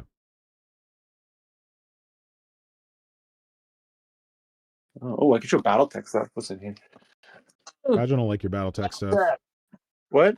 Imagine I don't like your BattleTech stuff. Yeah, John. I don't care. Audience. He's the right audience. Yeah. What do we got here? Okay, I got a Wolfhound. This guy's cool. He's got a gun on his back. What? He's got 3 guns in his chest. He's made out of resin. There we go. So glad I got this guy. This was the guy I got with the king crab I gave you. Oh, okay. This him and a king crab. This guy's cool. This is a metal. What are they called? Gadget, help me out here. I should know this guy. Anyways, this guy's great. He's made by a guy in Australia that takes the STLs, or he took the 3D stuff from the game and made it into pewter. It's called something Kangaroo. Insane Kangaroo Minis. This is an Insane Kangaroo Mini Atlas. He's gigantic and heavy, and I love him. This one is a Kitbash. It's Insane Kangaroo Minis. Somebody gave me a Veritech. Veritech? I mean Mom's old company? Macross. Yeah, Macross. The torso is Macross. The arm is the Macross miniature game. The gun is not. That's an Insane Kangaroo. Legs are Insane Kangaroo, and I did some putty work. There's ketchup and mustard. This one is very ketchup mustard. A different recaster of the 3D. This is a catapult. The catapult. This is from the actual BattleTech. The gray plastic is actual BattleTech. The green resin is Sarasa something. I don't know. I really like the design of that catapult, the green one. And this one is a stalker, which I ripped the guns off and gave it to a different guy. So I don't know what to do with it anymore. Looks like a pickle. And what's with the food miniatures? This is Panther. Yeah. Oh boy. Oh boy. I need to go to sleep. You let me know. I am asleep. And dreaming? I'm asleep. Oh no! Did I break something? Probably. More battle tech. Hell, John. There's the Stalker's laser pods I put on this other guy. And there's the guy. I got two of those guys. This guy. At one point, you could buy like random BattleTech minis from somebody who I think worked at the factory who was just taking them off to like line. Oh, geez. So I got a bunch of random, on eBay. Yeah. Sneaky. Yeah, I should. Then he got fired. Well, I just wanted random minis. This guy I don't like. This is the one I give to my son when he wants to play with the models. Looks like a cat to me. I think these look like cat ears. That's a cool miniature. Is that from the Kickstarter or whatever that I got for you? Yeah, this is from the Kickstarter. This guy, what's this guy's name? No, not the one. His name is Johnny. John Cena. John Cena, bringing it back. Oh, I can show off these guys. When I first was interested in Necromunda, I thought I would make them. Sure, and then I stopped, and then I finished them. I didn't finish them, but I took a lot of the hair. No, not this one. This one's just a chainsword. But I took hair. It was a lot of work getting the hair from Dark Eldar models. Oh, good hair. And then grafting it on the face of Escher. It was hard to come on. You're not focusing. Then I put a bandana, cemented in place. The one I really like is this one is this is Guild Ball, but I converted. Oh yeah. Boots are Necromunda, or boots are like second edition Necromunda. The sword is a Catachin something or other. I really like her. I should paint her. But I'm hesitant. I want them to be dark skinned people. I don't know. Yeah. And I have never. This one I really like. You've never what? I've never tried. Well, I've never had a six like a. I was gonna say you painted your Dark Angels to be dark skin. I mean your Blood Angels to be dark skin. Haven't you? Yeah, but that did not work out so well. Look up a tutorial. There's got to be like several. Yeah, I know, but it's like buy the paint, what paint, whose tutorial am I going to follow? How am I going to do it? Oh, this one's a recent one. This girl's got a shotgun. Nice. So the Dark Eldar, like this arm is a Dark Eldar arm. The gun is from somebody else. You don't mind that the barrel on your plasma cannon is kind of organic, do you? No. Okay, because I don't have a barrel bit to shove in there, and I'm making. These are the auxiliaries I made for Tau. I kept a couple. They should be. I should work on them. This guy's got a big taser. This guy looks cool. I really don't like painting the skin. And there's all the Elysian drop throughs. So this guy's really cool. Oh, he's in there. I don't like painting skin. You should do what I do. Play Tyranids. Elysian, never have to paint skin, never have to paint eyes. Lasgun, and then Frost, Sargrave head, and Gene Stealer body. Yeah. That's really cool. I don't know. All right. I'm thinking I'm pack it up. All right, sounds good. Well, is it almost midnight? Oh my God, it's beyond midnight. It's midnight. Beyond the fun zone. Oh boy. Just turn that around. Oh my gosh. Ooh, hello. Yeah, it's 11:18 here, so that means it's 12:18 for you, right? In the night. Right. I should have something to eat before I go to bed. Yes, probably. A little snacky. And I've ignored the comments. There's a Patreon and an affiliate link which you can buy stuff, and Mr. Pink gets a little something something. First ship him across Styx, then across the Rubicon Primaris. The river It is Styx, like the Rubicon, forget. the river jokes. I see why Brother Pink went to Japan. If he moved to the US, he would US. Why would he move be to the the range US? right now. Ha ha ha ha. Dude, what? True. A gun range? Looks like a wasp. Yeah. Kajan, that model, I guess I wanted it to be a wasp. Yeah. The legs are from what is it called? Phoenix Hawk, which is basically wasp legs. I really wanted a wasp model in the style of the computer games, but no one was making one because they suck. So weird that there's all these different designs, and like some people are making them and other people are, and other people are not, and like very eclectic.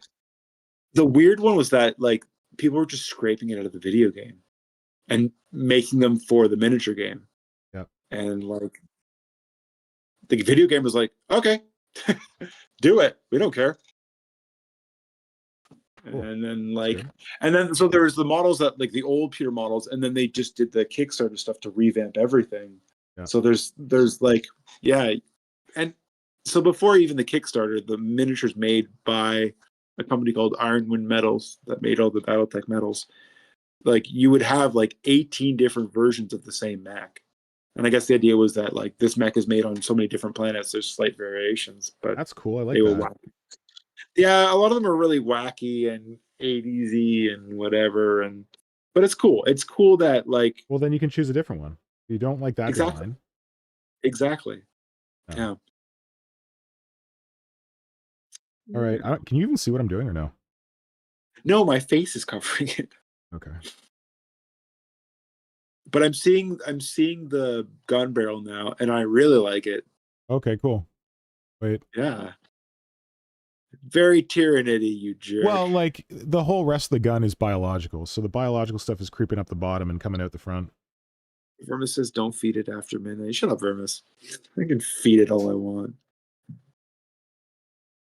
He's talking about you. He's talking about the miniature. Yeah, he's talking about me. When I had that influenza, like I quit coffee. I wasn't drinking alcohol. I'm still barely. I'm still off alcohol. Dude, I went off alcohol. You can just stay off alcohol. I had my first drink last night in months. I know. And I'm glad I did. Like my family's gone. I was like, oh, I should buy a 6-pack of beer. And then I'm like, I don't want to go outside. I'm going to save my money. I'm not going to drink beer. But when I was sick afterwards, we have a bunch of ice cream in the fridge, and I got like a chocolate ice cream, and I ate it. And I was like, this is too fucking sweet. I don't like this. Turn into an old man. That whole thing from Starfish, where my whole body was changing inside. To be clear, anyone who's curious, we're talking about it's okay. So I should tell you, but not tell you at the same time, because we're talking about this series of books by a Canadian sci-fi author named Peter Watts, who's freaking talented. But this series of books is hard to get because it was his first series of books. It's a trilogy in 4 parts called the Rifters trilogy. I've talked about it before. The first book is called Starfish. The second book is called Maelstrom. And I don't want to tell you what the third book is called because you can't buy it. You have to buy it like used. I had to get it off eBay used for hardcovers for like a lot of money. And or I got it from my library, but they only had 1 copy. So, and it's about people who are, I think, like criminals or like. They're not criminals. It's people who have led extreme lives. Yeah, that they suffered trauma, like extreme trauma. They can handle the extreme conditions of living at the bottom of the ocean in a underwater station, but also having your body modified to be able to survive at the crippling pressures at like the bottom of like a deep sea trench, so that they can run this machinery that makes energy and beams it up to the surface from the thermal vents.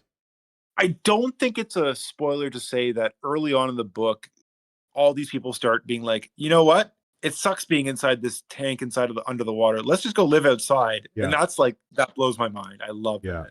Because they have this body modification stuff where like basically there's a pump in their chest that can like take water and like electrolyze it or whatever to make oxygen and seawater to like create oxygen for their body.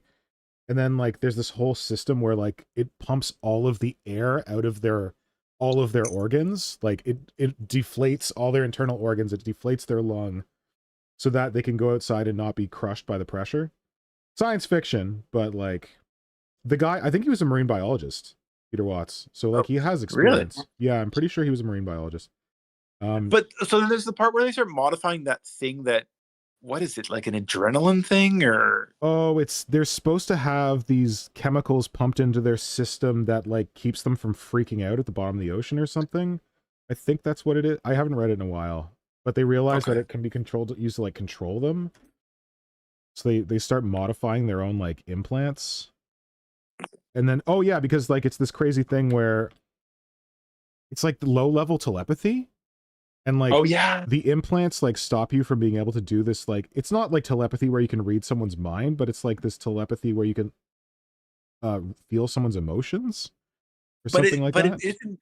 It's like observing physical things and like it's catching electrical signals, like electrical signals. You're right. You're right. You can, but like one of the guys is able to know when the like lava stuff's gonna burst out. Is he? I don't remember that. Okay. Anyway, yeah, there's some science fiction stuff in there, but it's like based on biology, and like it's like something about their implants make them like hypersensitive, so they have to take these chemicals to like make them less sensitive, otherwise they'd be able to feel each other's emotions. And then they realize this, and there's no one down there really supervising them, so start modifying themselves, and it's cool. And they find something at the bottom of the ocean. Oh, I haven't got there yet. Whoops. Spoilers. Oops. Spoilers. Don't care. I'll forget. I'm so delirious. I can't remember anything. Anyway, it's cool, but the problem is that the fourth book, he wrote it and it was very long, and he wasn't like super famous or anything. So the publishers are like, dude, we can't publish this book. It's so long. You have to cut it. He's like, I don't want to cut it. This is how the story's supposed to go. They're like, okay, cool, but we're going to release the fourth book in 2 parts. And it sounds like he thinks that was basically like literary suicide to make that decision. Like to the point where I emailed him and he responded to my email, and I'm like, hey, I'm trying to get Behemoth. Like, where can I get it? He's like, dude, I used to have copies. I don't even have copies anymore. I don't know where to get it. So I had to go the eBay route. Nuts. But he's cool. I told him that I think he reminds me of Neil Stephenson, if anyone's familiar with Neil Stephenson's work and likes his work, except for I feel like Neil Stephenson is not as like hardcore hard science as Peter Watts is. But if you're interested in Peter Watts and you want to give Peter Watts a go, get Blindsight, because Blindsight is his science fiction space travel book. It's got vampires in it, and like he's got a scientific reason for vampires to exist, and it's pretty cool. That book is widely available, and it won a Hugo Award, I think. Yep. Very well decorated. And there's a kind of sequel to that called Echopraxia, and it is cool, man. It is like, if you've ever read an alien encounter book and you've like, I want this alien to be more alien and less human, this is the book for you. Like barely understandable aliens. I'm really into that kind of thing. Sorry, why were we talking about Peter Watts? Oh, because you were reading Starfish and you were reading about the body modification and you were sick. Well, they keep talking about how their bodies are changing, and I was like, I have the flu. My body's changing. I was going crazy, and I had to stop reading that book. Feel it. Been there. Yeah. I was dealing with my blood clot and we were trying to watch a medical drama. I'm like, this is too intense. I can't do this. Yeah. I'm out.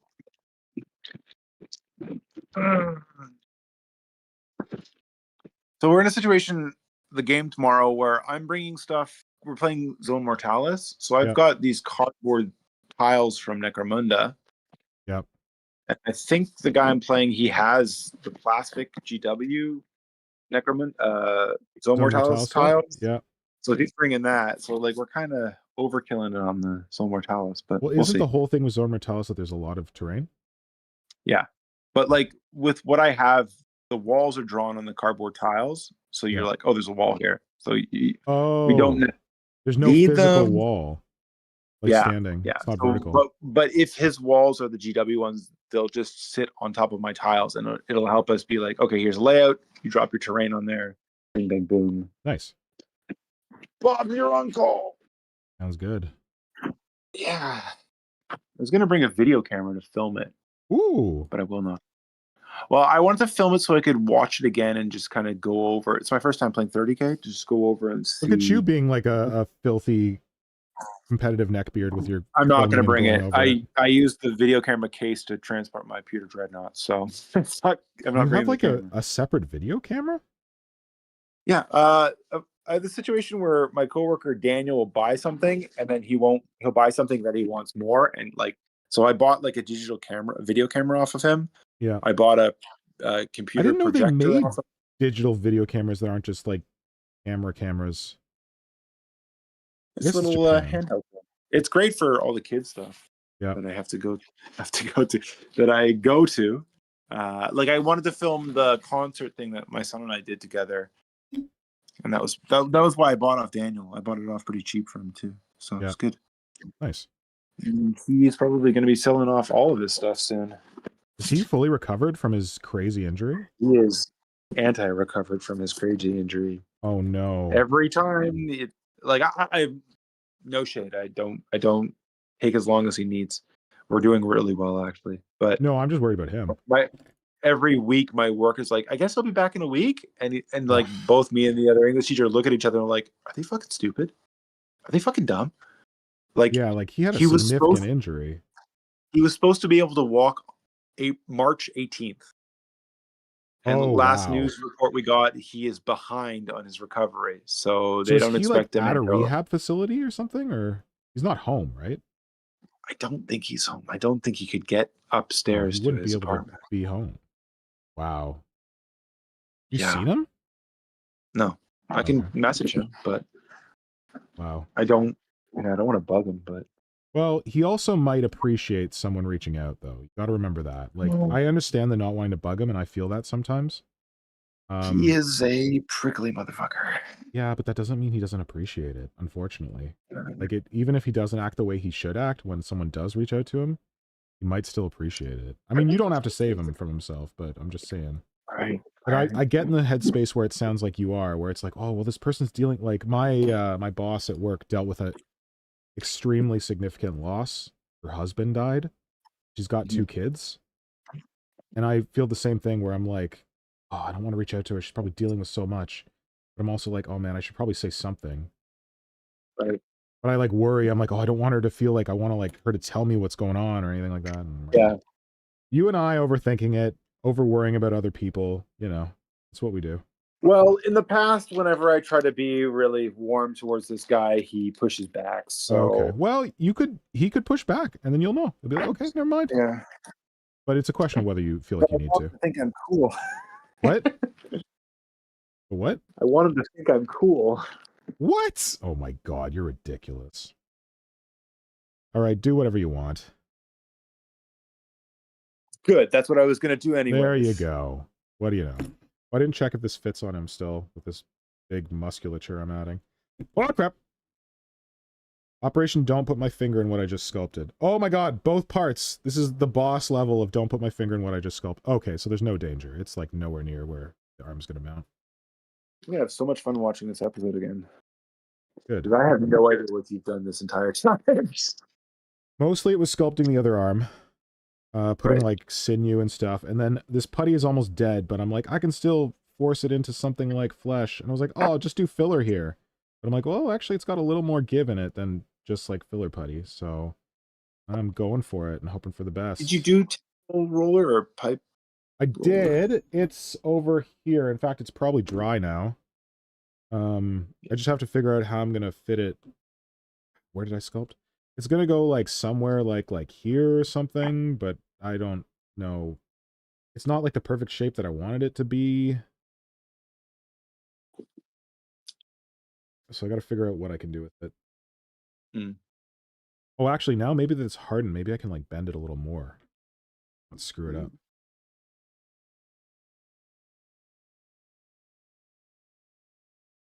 Oh, I kind of missed it.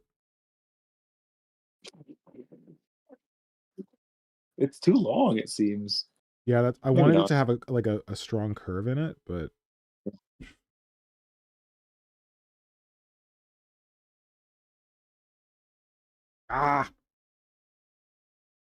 It's fun watching you fumble. it's got like cracks in it. So I have this idea where I want the other two Heresy guys to paint these casualty models, and I was gonna paint. So the opponent I'm playing tomorrow, he's an Iron Hands player. His stuff is beautiful. I love his stuff. He's the best painted guy. Yeah. Oh god, he's awesome. So I'm gonna say like, oh, would you paint this model Iron Hands, and I'll paint you. Do you want a Blood Angels, or I've also got Iron Hands, which are not Iron Hands. Imperial Fists are like the sworn enemies of Iron Hands. Iron Warriors. Iron Warriors. His Iron Warriors. Yeah. So I was Imperial going Fist should be friends with Iron Hands, theoretically. Like, here's a model for you. Please paint it for me. What would you prefer? Blood Angel, Iron Hand. Shit. Blood Angels or Iron. Fuck. Blood Angels are Imperial Fists. And the one, like, I was gonna give the Blood Angels one to the Alpha Legion guy, so I offered as well to the Alpha Legion guy, like, can you paint me this casualty for my model, and then I'll paint you a Blood Angel. He's like, oh no, just give me one of the casualties. I'll paint it for my other thing. I was like, fucking asshole. Oh, he wants you to trade him a bear casualty. He doesn't want you to paint for him. Yeah. Ah, well, as long as he paints for you, who cares? I know, but this guy always like. I'm like I gave him I have a bunch of shoebox dreads, and I was like, oh, you're starting 30K too, so here, I'll give you this shoebox dread. You can use it for your Alpha Legion. He's like, actually, I'm gonna paint it for my Blood Ravens. I was like, all right, dude, fine. Like, he's allowed to do that. I know. It's fuck me for why am I throwing my expectations on him? He can do whatever the fuck he wants. But this guy's notorious for getting free shit all the time. Oh, I see. Yeah. And also, he's like very scatterbrained. Happens to the best of us. Yeah.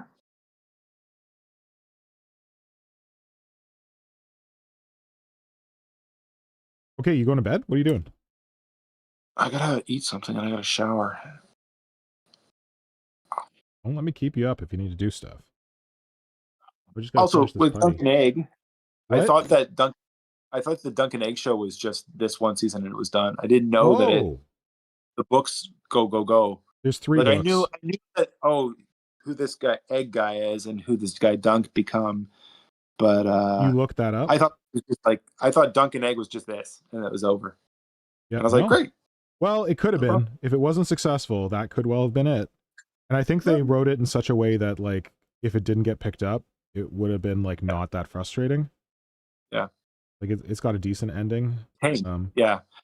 The one thing I really liked in the show was when, like, the last episode that Duncan is, like, sitting under a tree recovering, and the Baratheon guy is there. Lionel Baratheon is the fucking best. Like, he wasn't even in the book. In the book, you know when he shows up? At the trial by 7. When Egg goes and gets some people, they show up, and he's like, who the fuck are you? He's like, I'm Lionel Baratheon. They haven't had a trial like this in 100 years. I wasn't going to miss it. And that's all he says. But they made him into a real character in the show, and he stole the whole show. I love the part where Duncan is, like, sad about the guy who died. Yeah. And he's like, fuck, I fought for you. Like, he was fighting Kingsguard who weren't going to hurt him. The Apple Boy fought for you. Yeah. I love that. And then also, my favorite is, my lord, his wounds have mortified. There's nothing more he can do. Get the fuck out of here. He's a terrible fucking maester. He doesn't know what the fuck he's talking about. No, you're fine. That was the best. That was the best. He's so good.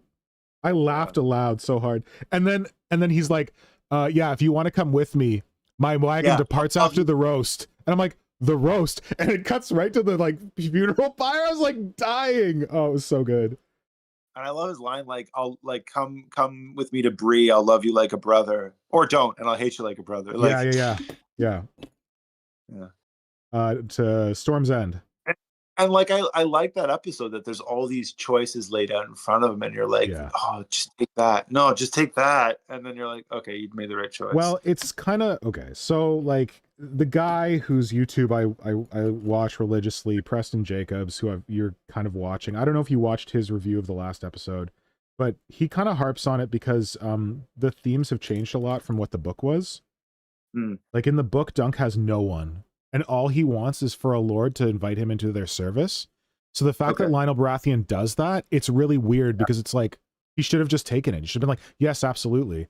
And then also like, that's the downside of them like making Lionel Baratheon more of a character that in the book, Dunk has no one.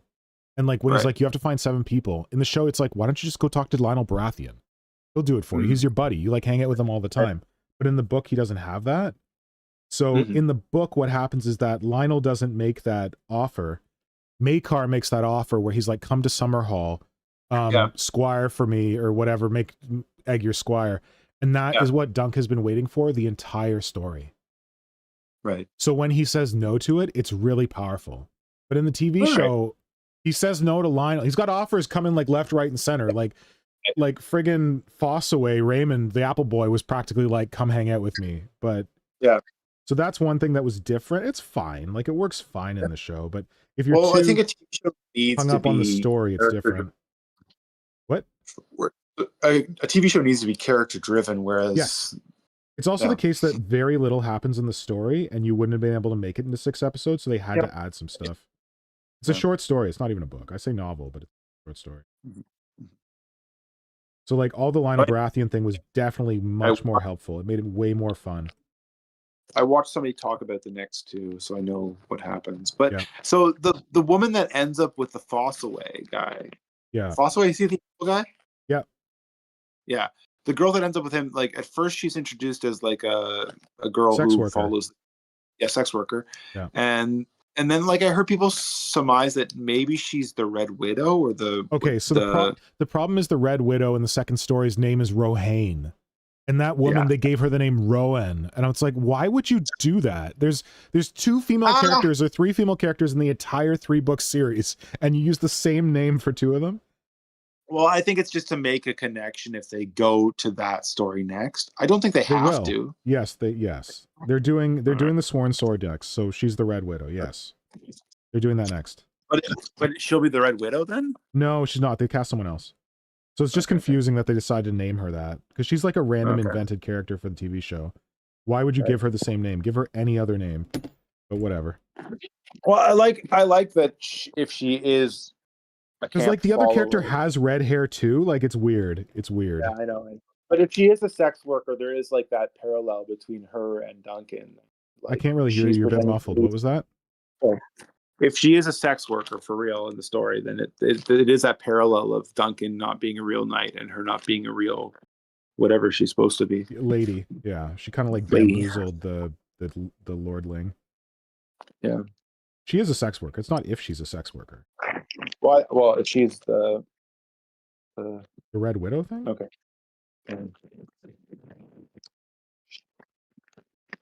Yeah, the next one, it'll be interesting how they do the next one, because not much happens. It's like they're like hanging out and like there's like this turf. I like it. I like the story that guy actually. Yeah, I like it. Oh, but they got good actors. You watched Alien Earth, right? Alien Earth. Did you not watch Alien Earth? What's Alien Earth? Alien Earth is the Alien TV show that came out last year. Oh, yeah. Sorry. You know Morrow, the android? Not the android, the cyborg? The cyborg. Oh, yeah. Morrow is going to play one of the main characters the next season of Night of the Seven Kingdoms. Okay, that's cool. cool. And the other guy is this amazing actor, and he's like always a B actor and everything. The most recent thing he was in was Rings of Power. He played like Durin's father, like the crazy old dwarf king. I don't know if you saw that, but he's also. Have you seen Children of Men? Yeah. I don't know how well you remember it. Do you remember that like there's Michael Caine, and then like to get them into the refugee camp, Michael Caine sells drugs to this crazy guy who always refers to himself in the third person? Yeah. He's going to play one of the main characters, the crazy guy who always refers to himself in the third person. He's an amazing actor. I think he's in I Swear. the Tourette's movie that I really. Oh yeah, is it a documentary or a drama? I thought it was a documentary. It's about a guy's real life, but it's a drama. Oh, docudrama. Okay, gotcha.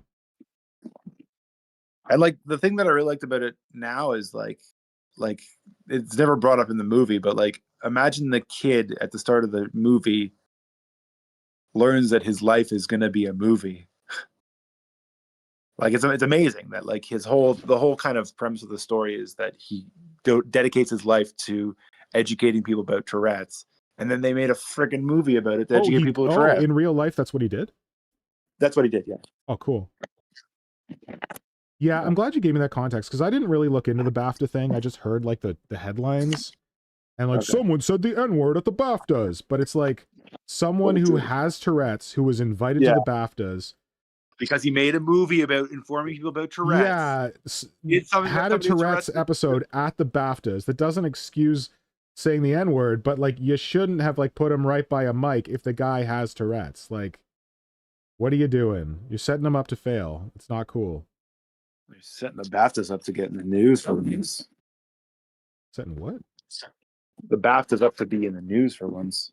Well, the thing we've been had in Toronto more recently is that there's this, like, I didn't even know they existed, but now everyone knows they exist. It's like a Toronto Film Critics Association or something, and they had these awards, and there was one woman who won an award. She was an Indigenous filmmaker, and she wasn't able to be there for the award, so she sent in a video saying, like, oh, like her acceptance speech. And in her acceptance speech, she declared solidarity with Palestine. And they cut that part of her acceptance speech because of length. They're like, oh, we had to cut something for length. It's like, why did you cut the part about Palestine? So like all these people are like resigning from this film thing. And like, it's not clear if this like Film Critics Guild is going to like even survive because of this fuck up. And like, she's an Indigenous woman, like already like taking time and airtime away from an Indigenous woman is not a good look. And taking that particular part of her speech out, it's like, good work, idiots. That's the most important part, probably, to her, and you're... Well, definitely one of them, yeah. So, anyway. Not cool. Neither here nor there. All right. Like, the one thing I was hearing is a lot of people about the BAFTA thing be like, well, he has racism in his heart. And, like, no, he has a condition where... in his heart. Brain is forcing him to say the worst possible thing at every fucking moment. Like, so he's heard that word, he knows it's bad, and like his brain he's dealing with this condition. I don't know. It's probably folks who haven't watched the movie don't understand. I don't understand how Tourette's works. Like exactly, like if you watch the movie, you'd be like, oh, I get it now.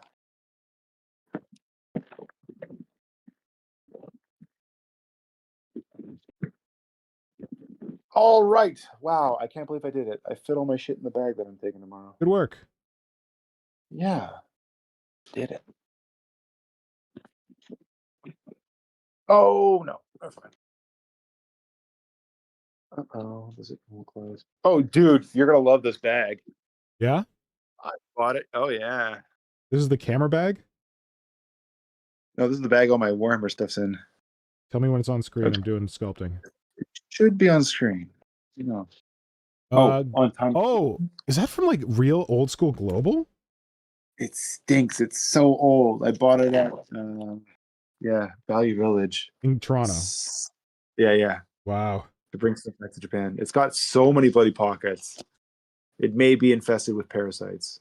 Should wash it. And it's nylon. I guess I should. Maybe in the summer I'll just blast it with the hose. Yeah, and leave it out in the sun. Sun does good things for gross stuff like that. It's really good for just loading up with silly Warhammer stuff. Good. How big is it?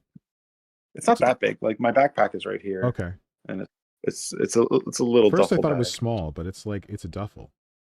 Yeah.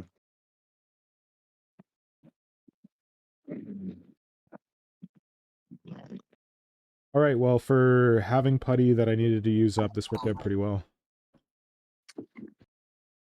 Did you ever do the cabling? You gave it up. I have the cabling. It's drying. Once it's fully dried, I'm going to put it in because it's still too moist right now, and I'm worried about messing it up. Because I like touched it, it left fingerprints. So that's one cable. I need to do the other one.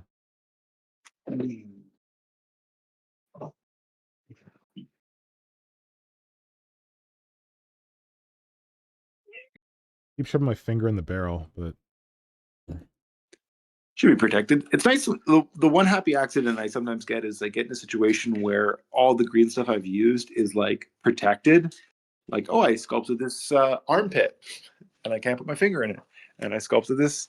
Well, you'd think that, but the barrel is the end of the gun, and if I'm like sculpting this and not paying attention to where I'm putting my finger, I'll put my finger on the barrel on the end of the gun, apparently, because it's got a big fingerprint on it, and I had to refix it. Ruh-roh.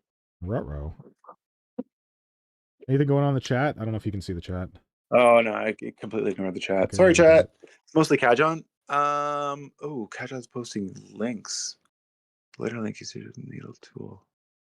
Third version of Tom Gets Well Soon. I'm curious how they resolve the ending of the show because Egg lied to Duncan. He'll be fine, Ishan. He has the flu. It'll pass in a couple of days. Oh no, Diana, if he has influenza B, it'll be terrible for a week. 5 days. This is who? Tom? Tom's got flu? Tom's got flu. Oh, sorry, Tom. Sorry to hear that. Diana, please give him our love.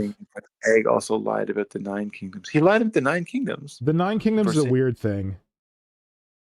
It's like, I don't know. I think it's like, it's Ira Parker being like, this is weird. Why do they call it the 7 Kingdoms? There's technically more than 7 Kingdoms, but I don't know that there's quite the 9 that Egg said there was. There's 9? And they did that weird joke where they're like, Night of the 9 Kingdoms. It's like, what the... Ira Parker does some weird shit. Like, well, there's some things in it that like are funny. That like, yeah, it's not taking itself too seriously. Yeah, and I do appreciate that. I mean, I don't think we need the poop humor, but I do appreciate it's not taking itself too seriously, because Game of Thrones definitely takes itself too seriously sometimes. Yeah. Oh God, the fucking giant dick. That was dumb. Oh my God. That was unnecessary. Oh, unnecessary, and somehow the only part that my 7-year-old son saw. Yeah. And then it was like, what's that? Why is it so big? Like, God damn it, HBO. You should just tell him it's not real. He might get like a condition because he thinks they're that big, and he's like out in the wilderness being like, "What? Where's the giant ones? I've heard there's giant ones. Where are the big ones?" Ira Parker claimed that they did it because they spent the whole episode shitting on Arlen, so we had to give him something. And it's a bit telling that Ira Parker thinks that if you're going to shit on someone, at least they have a big dick, and that's okay. Big dick. That's weird. Well, is there going to be more about the infected arm thing that he had? No, he said that Sir Arlen might come back in like some flashbacks, but we're pretty much done with him now. Because like that was, for me, not a mystery, but like, well, he's obviously dying of this infection in his arm. How did that happen? Yeah, I think they just like got in a fight or something. I don't know.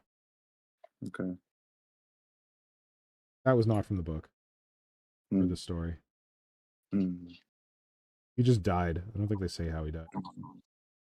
But yeah, I think you're right. It was that infection. Well, like they made the point to show this infected arm thing, so I guess that's just so.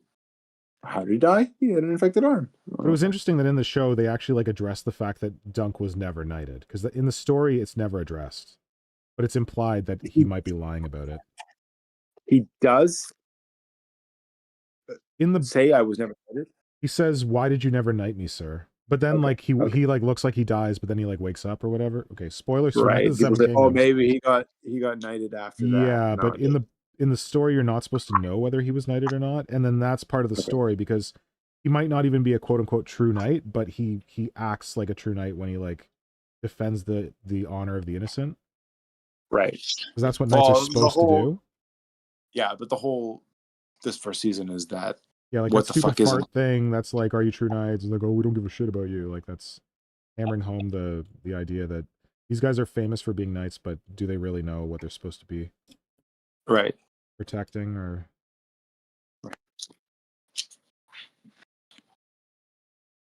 Great show. I enjoyed it. I thought it was very good. I don't get as was worried. it like better I still than Alien Earth? Definitely. I liked Alien Earth. Some people didn't love it. I would say it's probably better than Alien Earth, but I still enjoyed it. I just watched the Predator Badlands. Oh, good. What'd you think? I kind of got stuck in the middle and then powered through and finished it. It was good. I enjoyed it. I watched it alone first in theaters, and then I watched it with Nora the other day, and she's like, "This is what's going to happen at the end," and she was completely right. Yeah. Oh, really? Yeah, like the whole thing with like the what's it called? The Hydralisk, the Brutalisk, Yeah. the Mutualisk. Oh, she caught that thing? She caught it all. She caught it all, yeah. Once she learned the like one part about it, she had the whole rest figured out. Like the little thing and how the little thing relates to the big thing, the little thing that's following them around. You know, that thing? Yeah. Once she figured that out, she's like, okay, this is what's going to happen in the final scenes. And I'm like, okay, wow, you know what you're doing.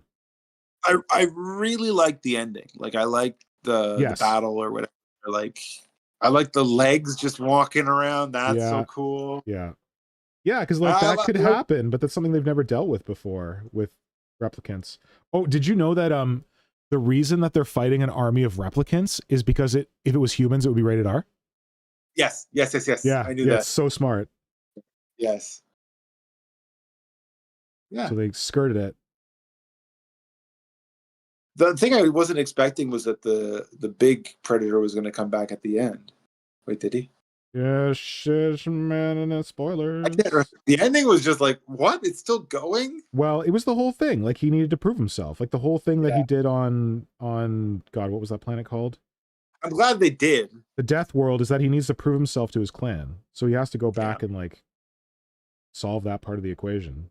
I mean, they could have saved that for, like, another movie, but I'm glad they did at the end of But I'm glad that that's kind of dumb, right? Like, why not wrap it up nicely and then, like, why leave half the story for maybe we're going to get more money? Well, no, but, like, the movie started with him, the whole thing where he needs to prove himself. So it makes sense that it ends with him proving himself. Yeah. But that was brutal. Like, the beginning was so brutal and, like, very good at showing, like, how brutal the Predator society is.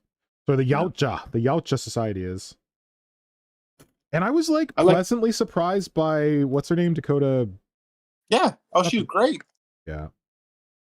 She played both androids? Yes. That's not Dakota Fanning, is it? Is it Dakota Fanning? What's her name? It's one of the Fanning. It's not Dakota Fanning. I think it's another Fanning. I think it's a different Dakota, or is it different Fanning? It's different Fanning. It's different. It's someone who I associate with. What? She's the younger Fanning. You know the Fanning sisters did the voices for the sisters in My Neighbor Totoro? No, I haven't seen the English one. Oh, they did a great job. Elle Fanning. Okay, so she's the younger one. Okay. She's Dakota's younger sister? I didn't even know existed. Yes. Yeah, she's excellent, and she's pretty good. Like, I liked her more in the first version of her than the second version, but it's cool that she was able to play both. Yeah. I like how happy of a character she is. Yeah, she's so awesome. Yeah, on this, like, death world, and she's like, at first I'm like, she's gonna get annoying, and I'm like, oh, I don't know, I kind of like her. Well, I think you think she's gonna get annoying because she is being annoying to the Predator. Yeah.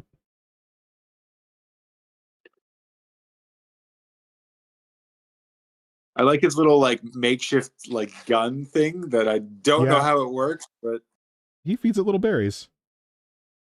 But, like, how does it know, like, over there? Yeah, that gave me Predator, Alien versus Predator vibes, where they like take the, like, head of the alien, they use it like a shield, and they use the tail of the alien as a spear. Like, that was the whole thing that launched my crew, Tyranid Hunters. So when I saw that in Badlands, I'm like, yeah, this is right up my alley. And it's cool that, like, the Predator can, like, problem solve in that way and, like, find weapons anywhere. I mean, a little convenient narratively, but I thought it was a cool way to bring back all the weird shit that he encountered on the planet.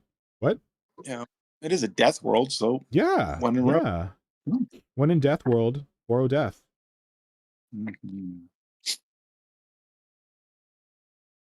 Okay. I'm worried that there's not much detail sculpted here, but no one's gonna be able to see this part. The inner arm behind him. What percentage is it done, chat? Yeah, what percentage done is this? Now that's a thing we do, apparently. I mean, you can't see the Thagomizer, but know that there's a Thagomizer for the other arm, and it's mostly done. Ooh.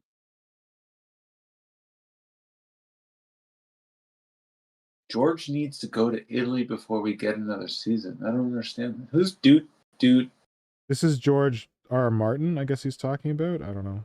Who's dude? I go in the boot. Could be a new person who only shows up on Saturday mornings when we never stream.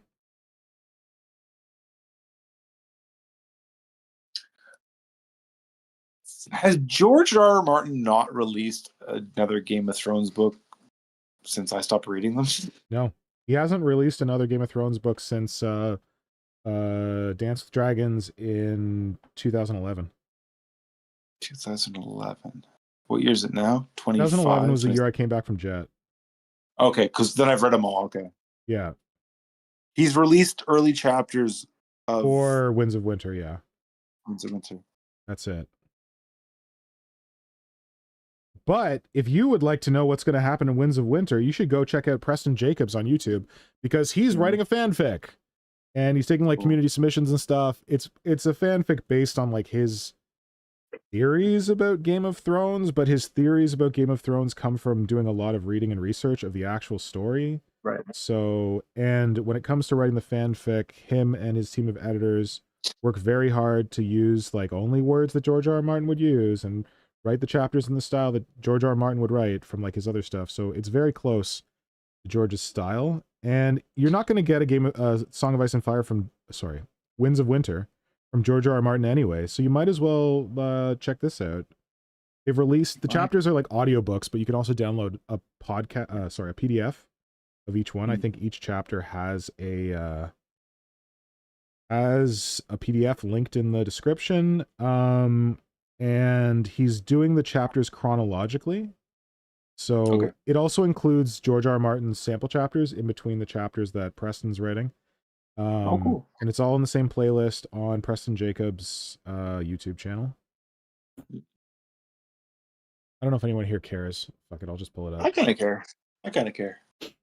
People, I know I know people hear fanfiction, like fanfiction. Why would I get into fanfiction? But like, I can't underscore enough how much time he spends trying to get it right.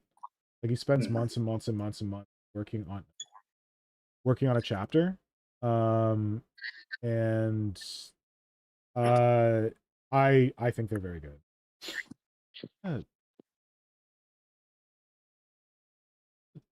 I guess Winds of Winter, sort of. There we go.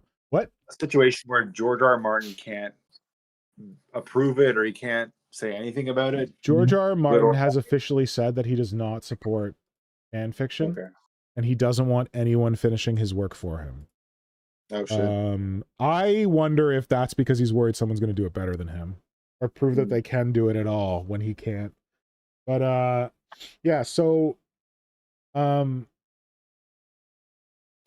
if you go over here and you look at the playlist that I just linked to, the names of the actual chapters are different based on whether they're a sample chapter. Like the first chapter is Prologue, TWOW, Sweet Robins, The Winds of Winter fanfiction. So that's a chapter that he wrote with community submissions with his editors. The second chapter is a Lane 1 sample chapter. That's a George R. R. Martin chapter. And then Ariane 1 sample chapter. That will be George R. R. Martin. All the way down. Oh, how many chapters has he done? Oh my God, they've got 31 chapters? Holy cow. So he's done a brand chapter and it was fucking amazing. Nice. It was like, wait, did he? Yeah, he did one brand chapter. It was very good. And the stuff that he's doing with Sam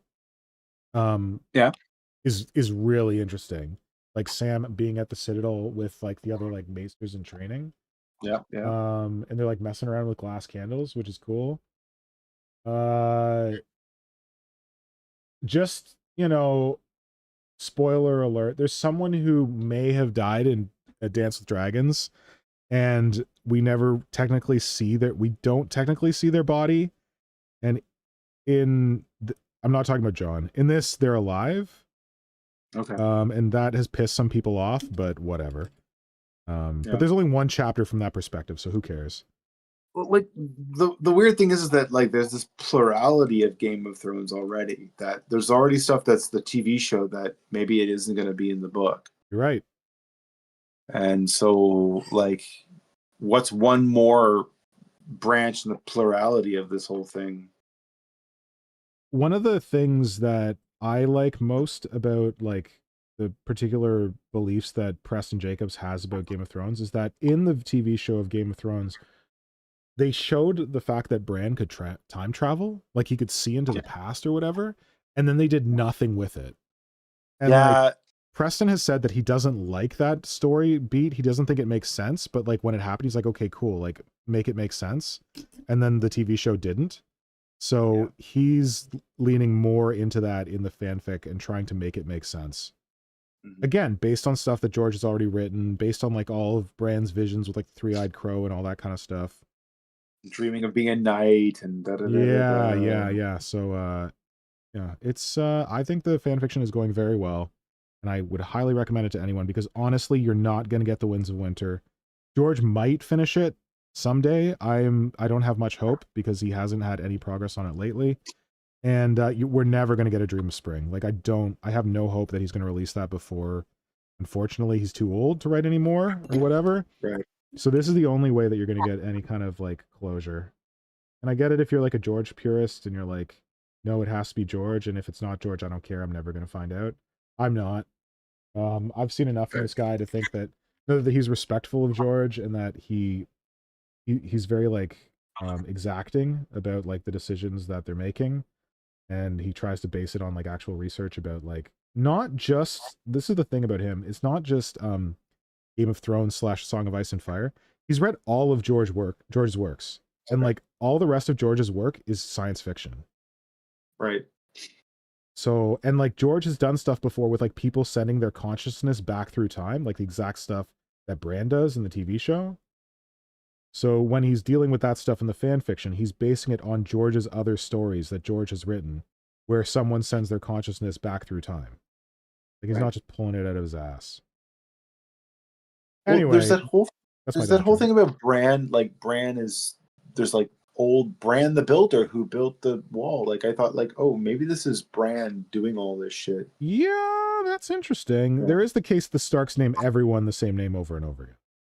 But there is that question. It's like, well, like if Bran, there's all these Brans through time, and current Bran is kind of like sending his consciousness through time. Like, could these past Brans have been him? Preston is of the belief that Bran can't influence anything that happened before he was born. Okay. Like that's like a limitation of the time travel, but who knows? Well, no, that doesn't. I don't know. It's fucking. I'm getting too far down his like rabbit hole of theories, but the fanfic is good. I think it's very good. I think it's well written. I think it's passable. George. The only thing, the difference between the fanfic and the way George actually writes is that the fanfic is trying to wrap things up. Yes. So it might be. And George is trying to just world expand build. It might feel more like a Storm of Swords because George was writing very like succinctly during Storm of Swords, and things were happening really quick, and like things were getting resolved and stuff like that. So this may read more like that than current George, which is just meandering and world building. Right. Anyway, that's not interesting for people who don't like. Well, what is the Red Book? You mean Feast for Crows? I guess. Doesn't nothing happen in that book? Bran goes off. There's no action in that book, but there's a lot of intrigue. Like I thought when I first read it that nothing happened in that book as well. And then I watched some like videos about it from people who like pay attention to like there's all these random names in it, and like I didn't necessarily remember who those people were or why I should care.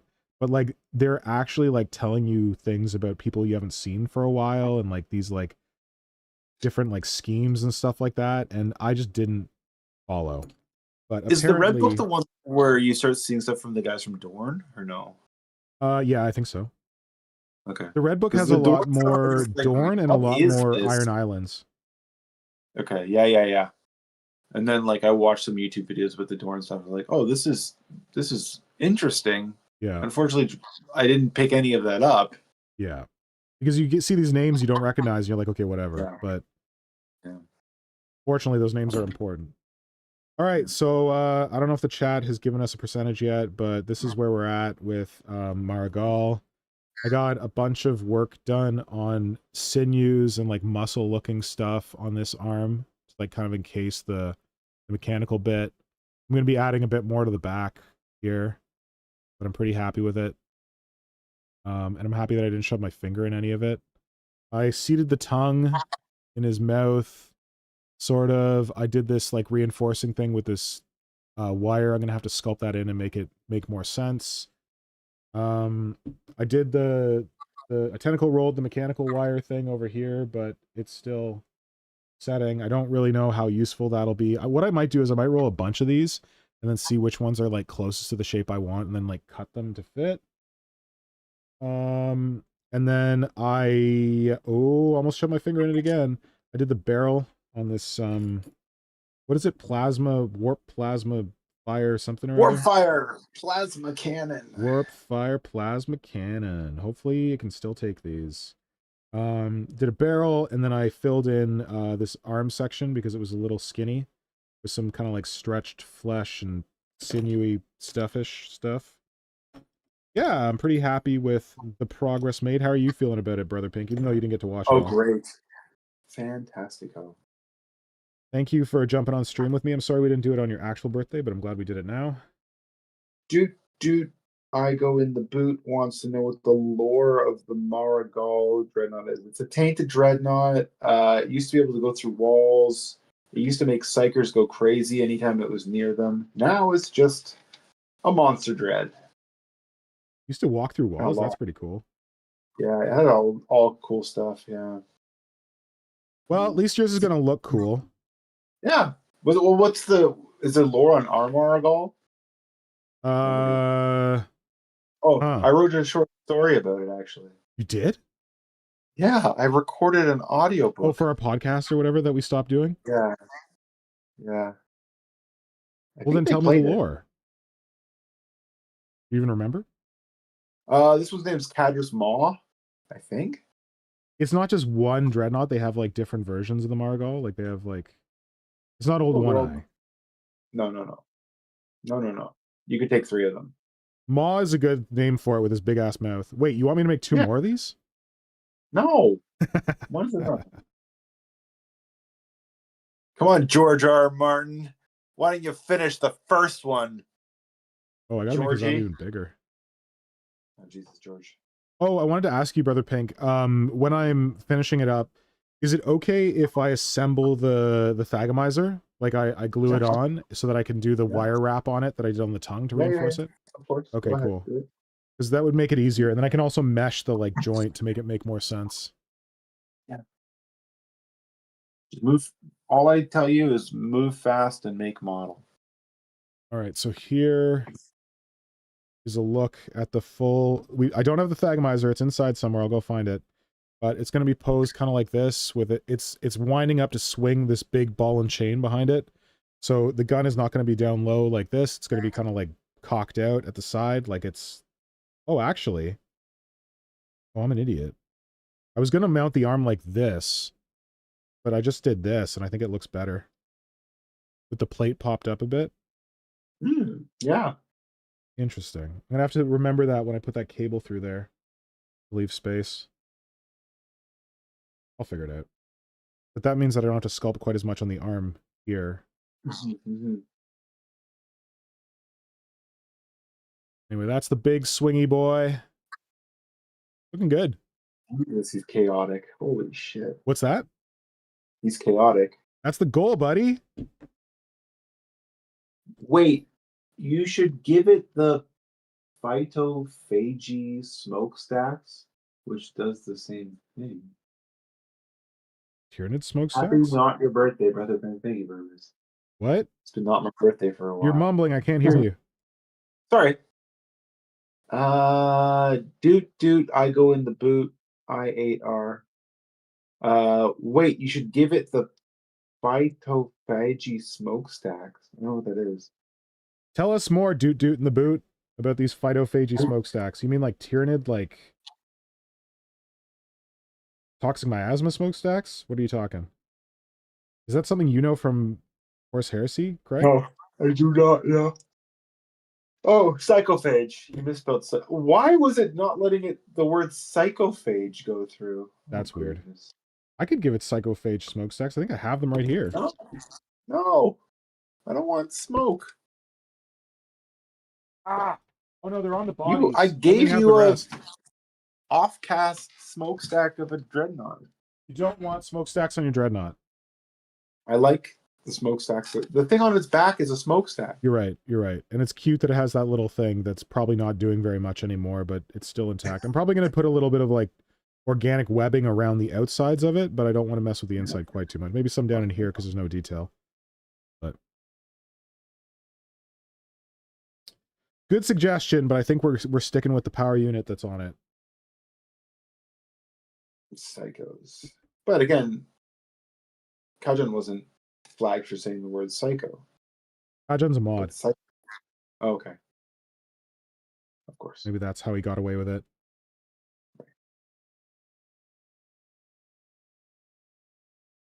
The thing that's really weirding me out is the blue marker on the head. Oh, yeah. Yeah, I feel it. Not that it's out of place, but it's just like... Because your thing is green, that out with yellow. Some... No, just leave it. It's fine. It's fine. What's weirding me out is that there's blue, and there's kind of yellow in the green, and there's green. It's got all the modern synthesis colors there. Oh, yeah. Stolen from Greenstuff. It's not the pink. No, well, it's pink background. Right. All right. Now I'm just obsessing, and I should leave it, because I don't think this putty is even taking detail now. Dude says, no, I'm dyslexic. I can't spell properly. Dude, it's like when you're typing to somebody on stream, it's so I get it. I have the same thing where you're like, I wanna say the right thing, and then you're like, I want to get it out fast. I'm gonna type it out, and they're gonna read it in 10 seconds, and they're gonna be like, wait, what the fuck? And then they're not gonna understand, and it's gonna take them 5 minutes to get back to my comment clarifying my previous comment. Yeah. Yeah. Hey, listen, if people want us to read their comment right away, you can just send in a super chat. That's fine. Wait, Symbio's not here, right? Did Symbio clear out? Because if Symbio's here, he'll send a super chat, and I don't want one from him. Can I stop him? I'm a mod. No, super chat. No, if someone sends in a super chat, you have to respect them.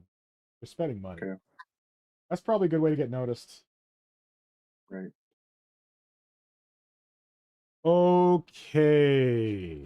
I think I'm done because the putty's cured. Although I guess I could like mix up some pure green stuff and do another cable. Because I think mixing with the magic sculpt did not work well, because the green stuff, when you bend the cable, it'll stretch, whereas the magic sculpt will tear. And I think it looked like it was tearing at points where I'd rather it had stretched.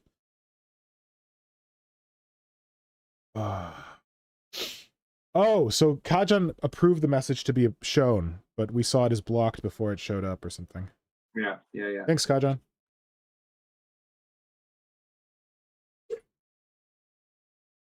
All right. Dude.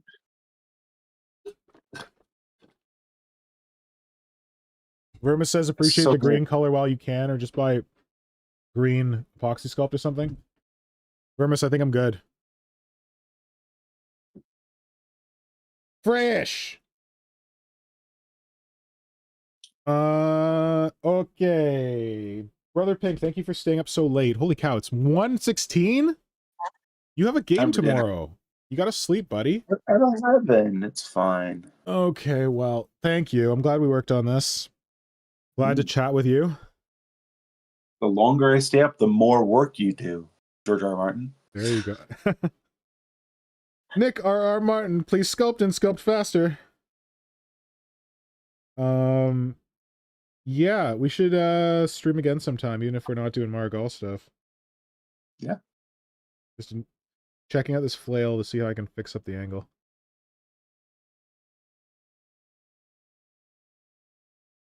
I think what I should do is I should glue on the end of it and do the wire enforcing, and then I'll know better about the shape of it to correct it. Oh, I should post pictures of this on my Instagram. What? Super chat from Eric Kirstensen. Oh, that's Metalbeard. Yeah. Thanks, Metalbeard Eric. Wait, what were we saying about blacksmithing earlier?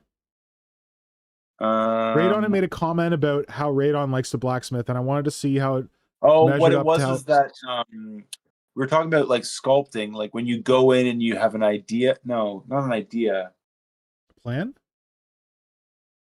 Like I think it was like I'm gonna make an ashtray versus I'm just gonna make like freestyle. Yeah, figure or something. And Radon was saying that they always need a plan before they're going in for blacksmithing, but when they do sewing, it's more free and they can do however. Okay, so Eric, I wanted to hear your metal beard opinion on this.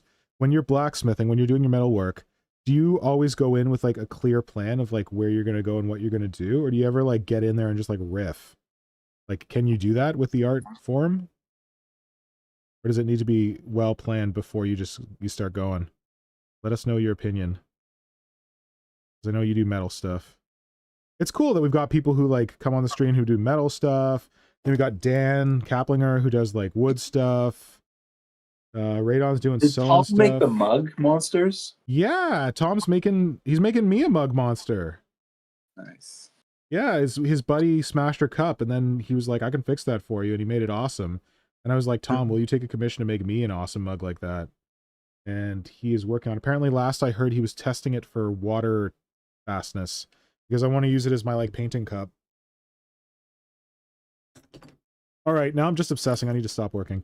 Thank you everyone for joining us on the stream. Thank you Brother Pink especially for joining this stream and for staying up all night in Japan. I hope people enjoyed having a stream early on a Saturday. This isn't like our normal stream time, but happy to try it out. I know this might work better for some Europeans who aren't like Tom and Diana, who stay up all night no matter when we're streaming. Which we appreciate. But yeah.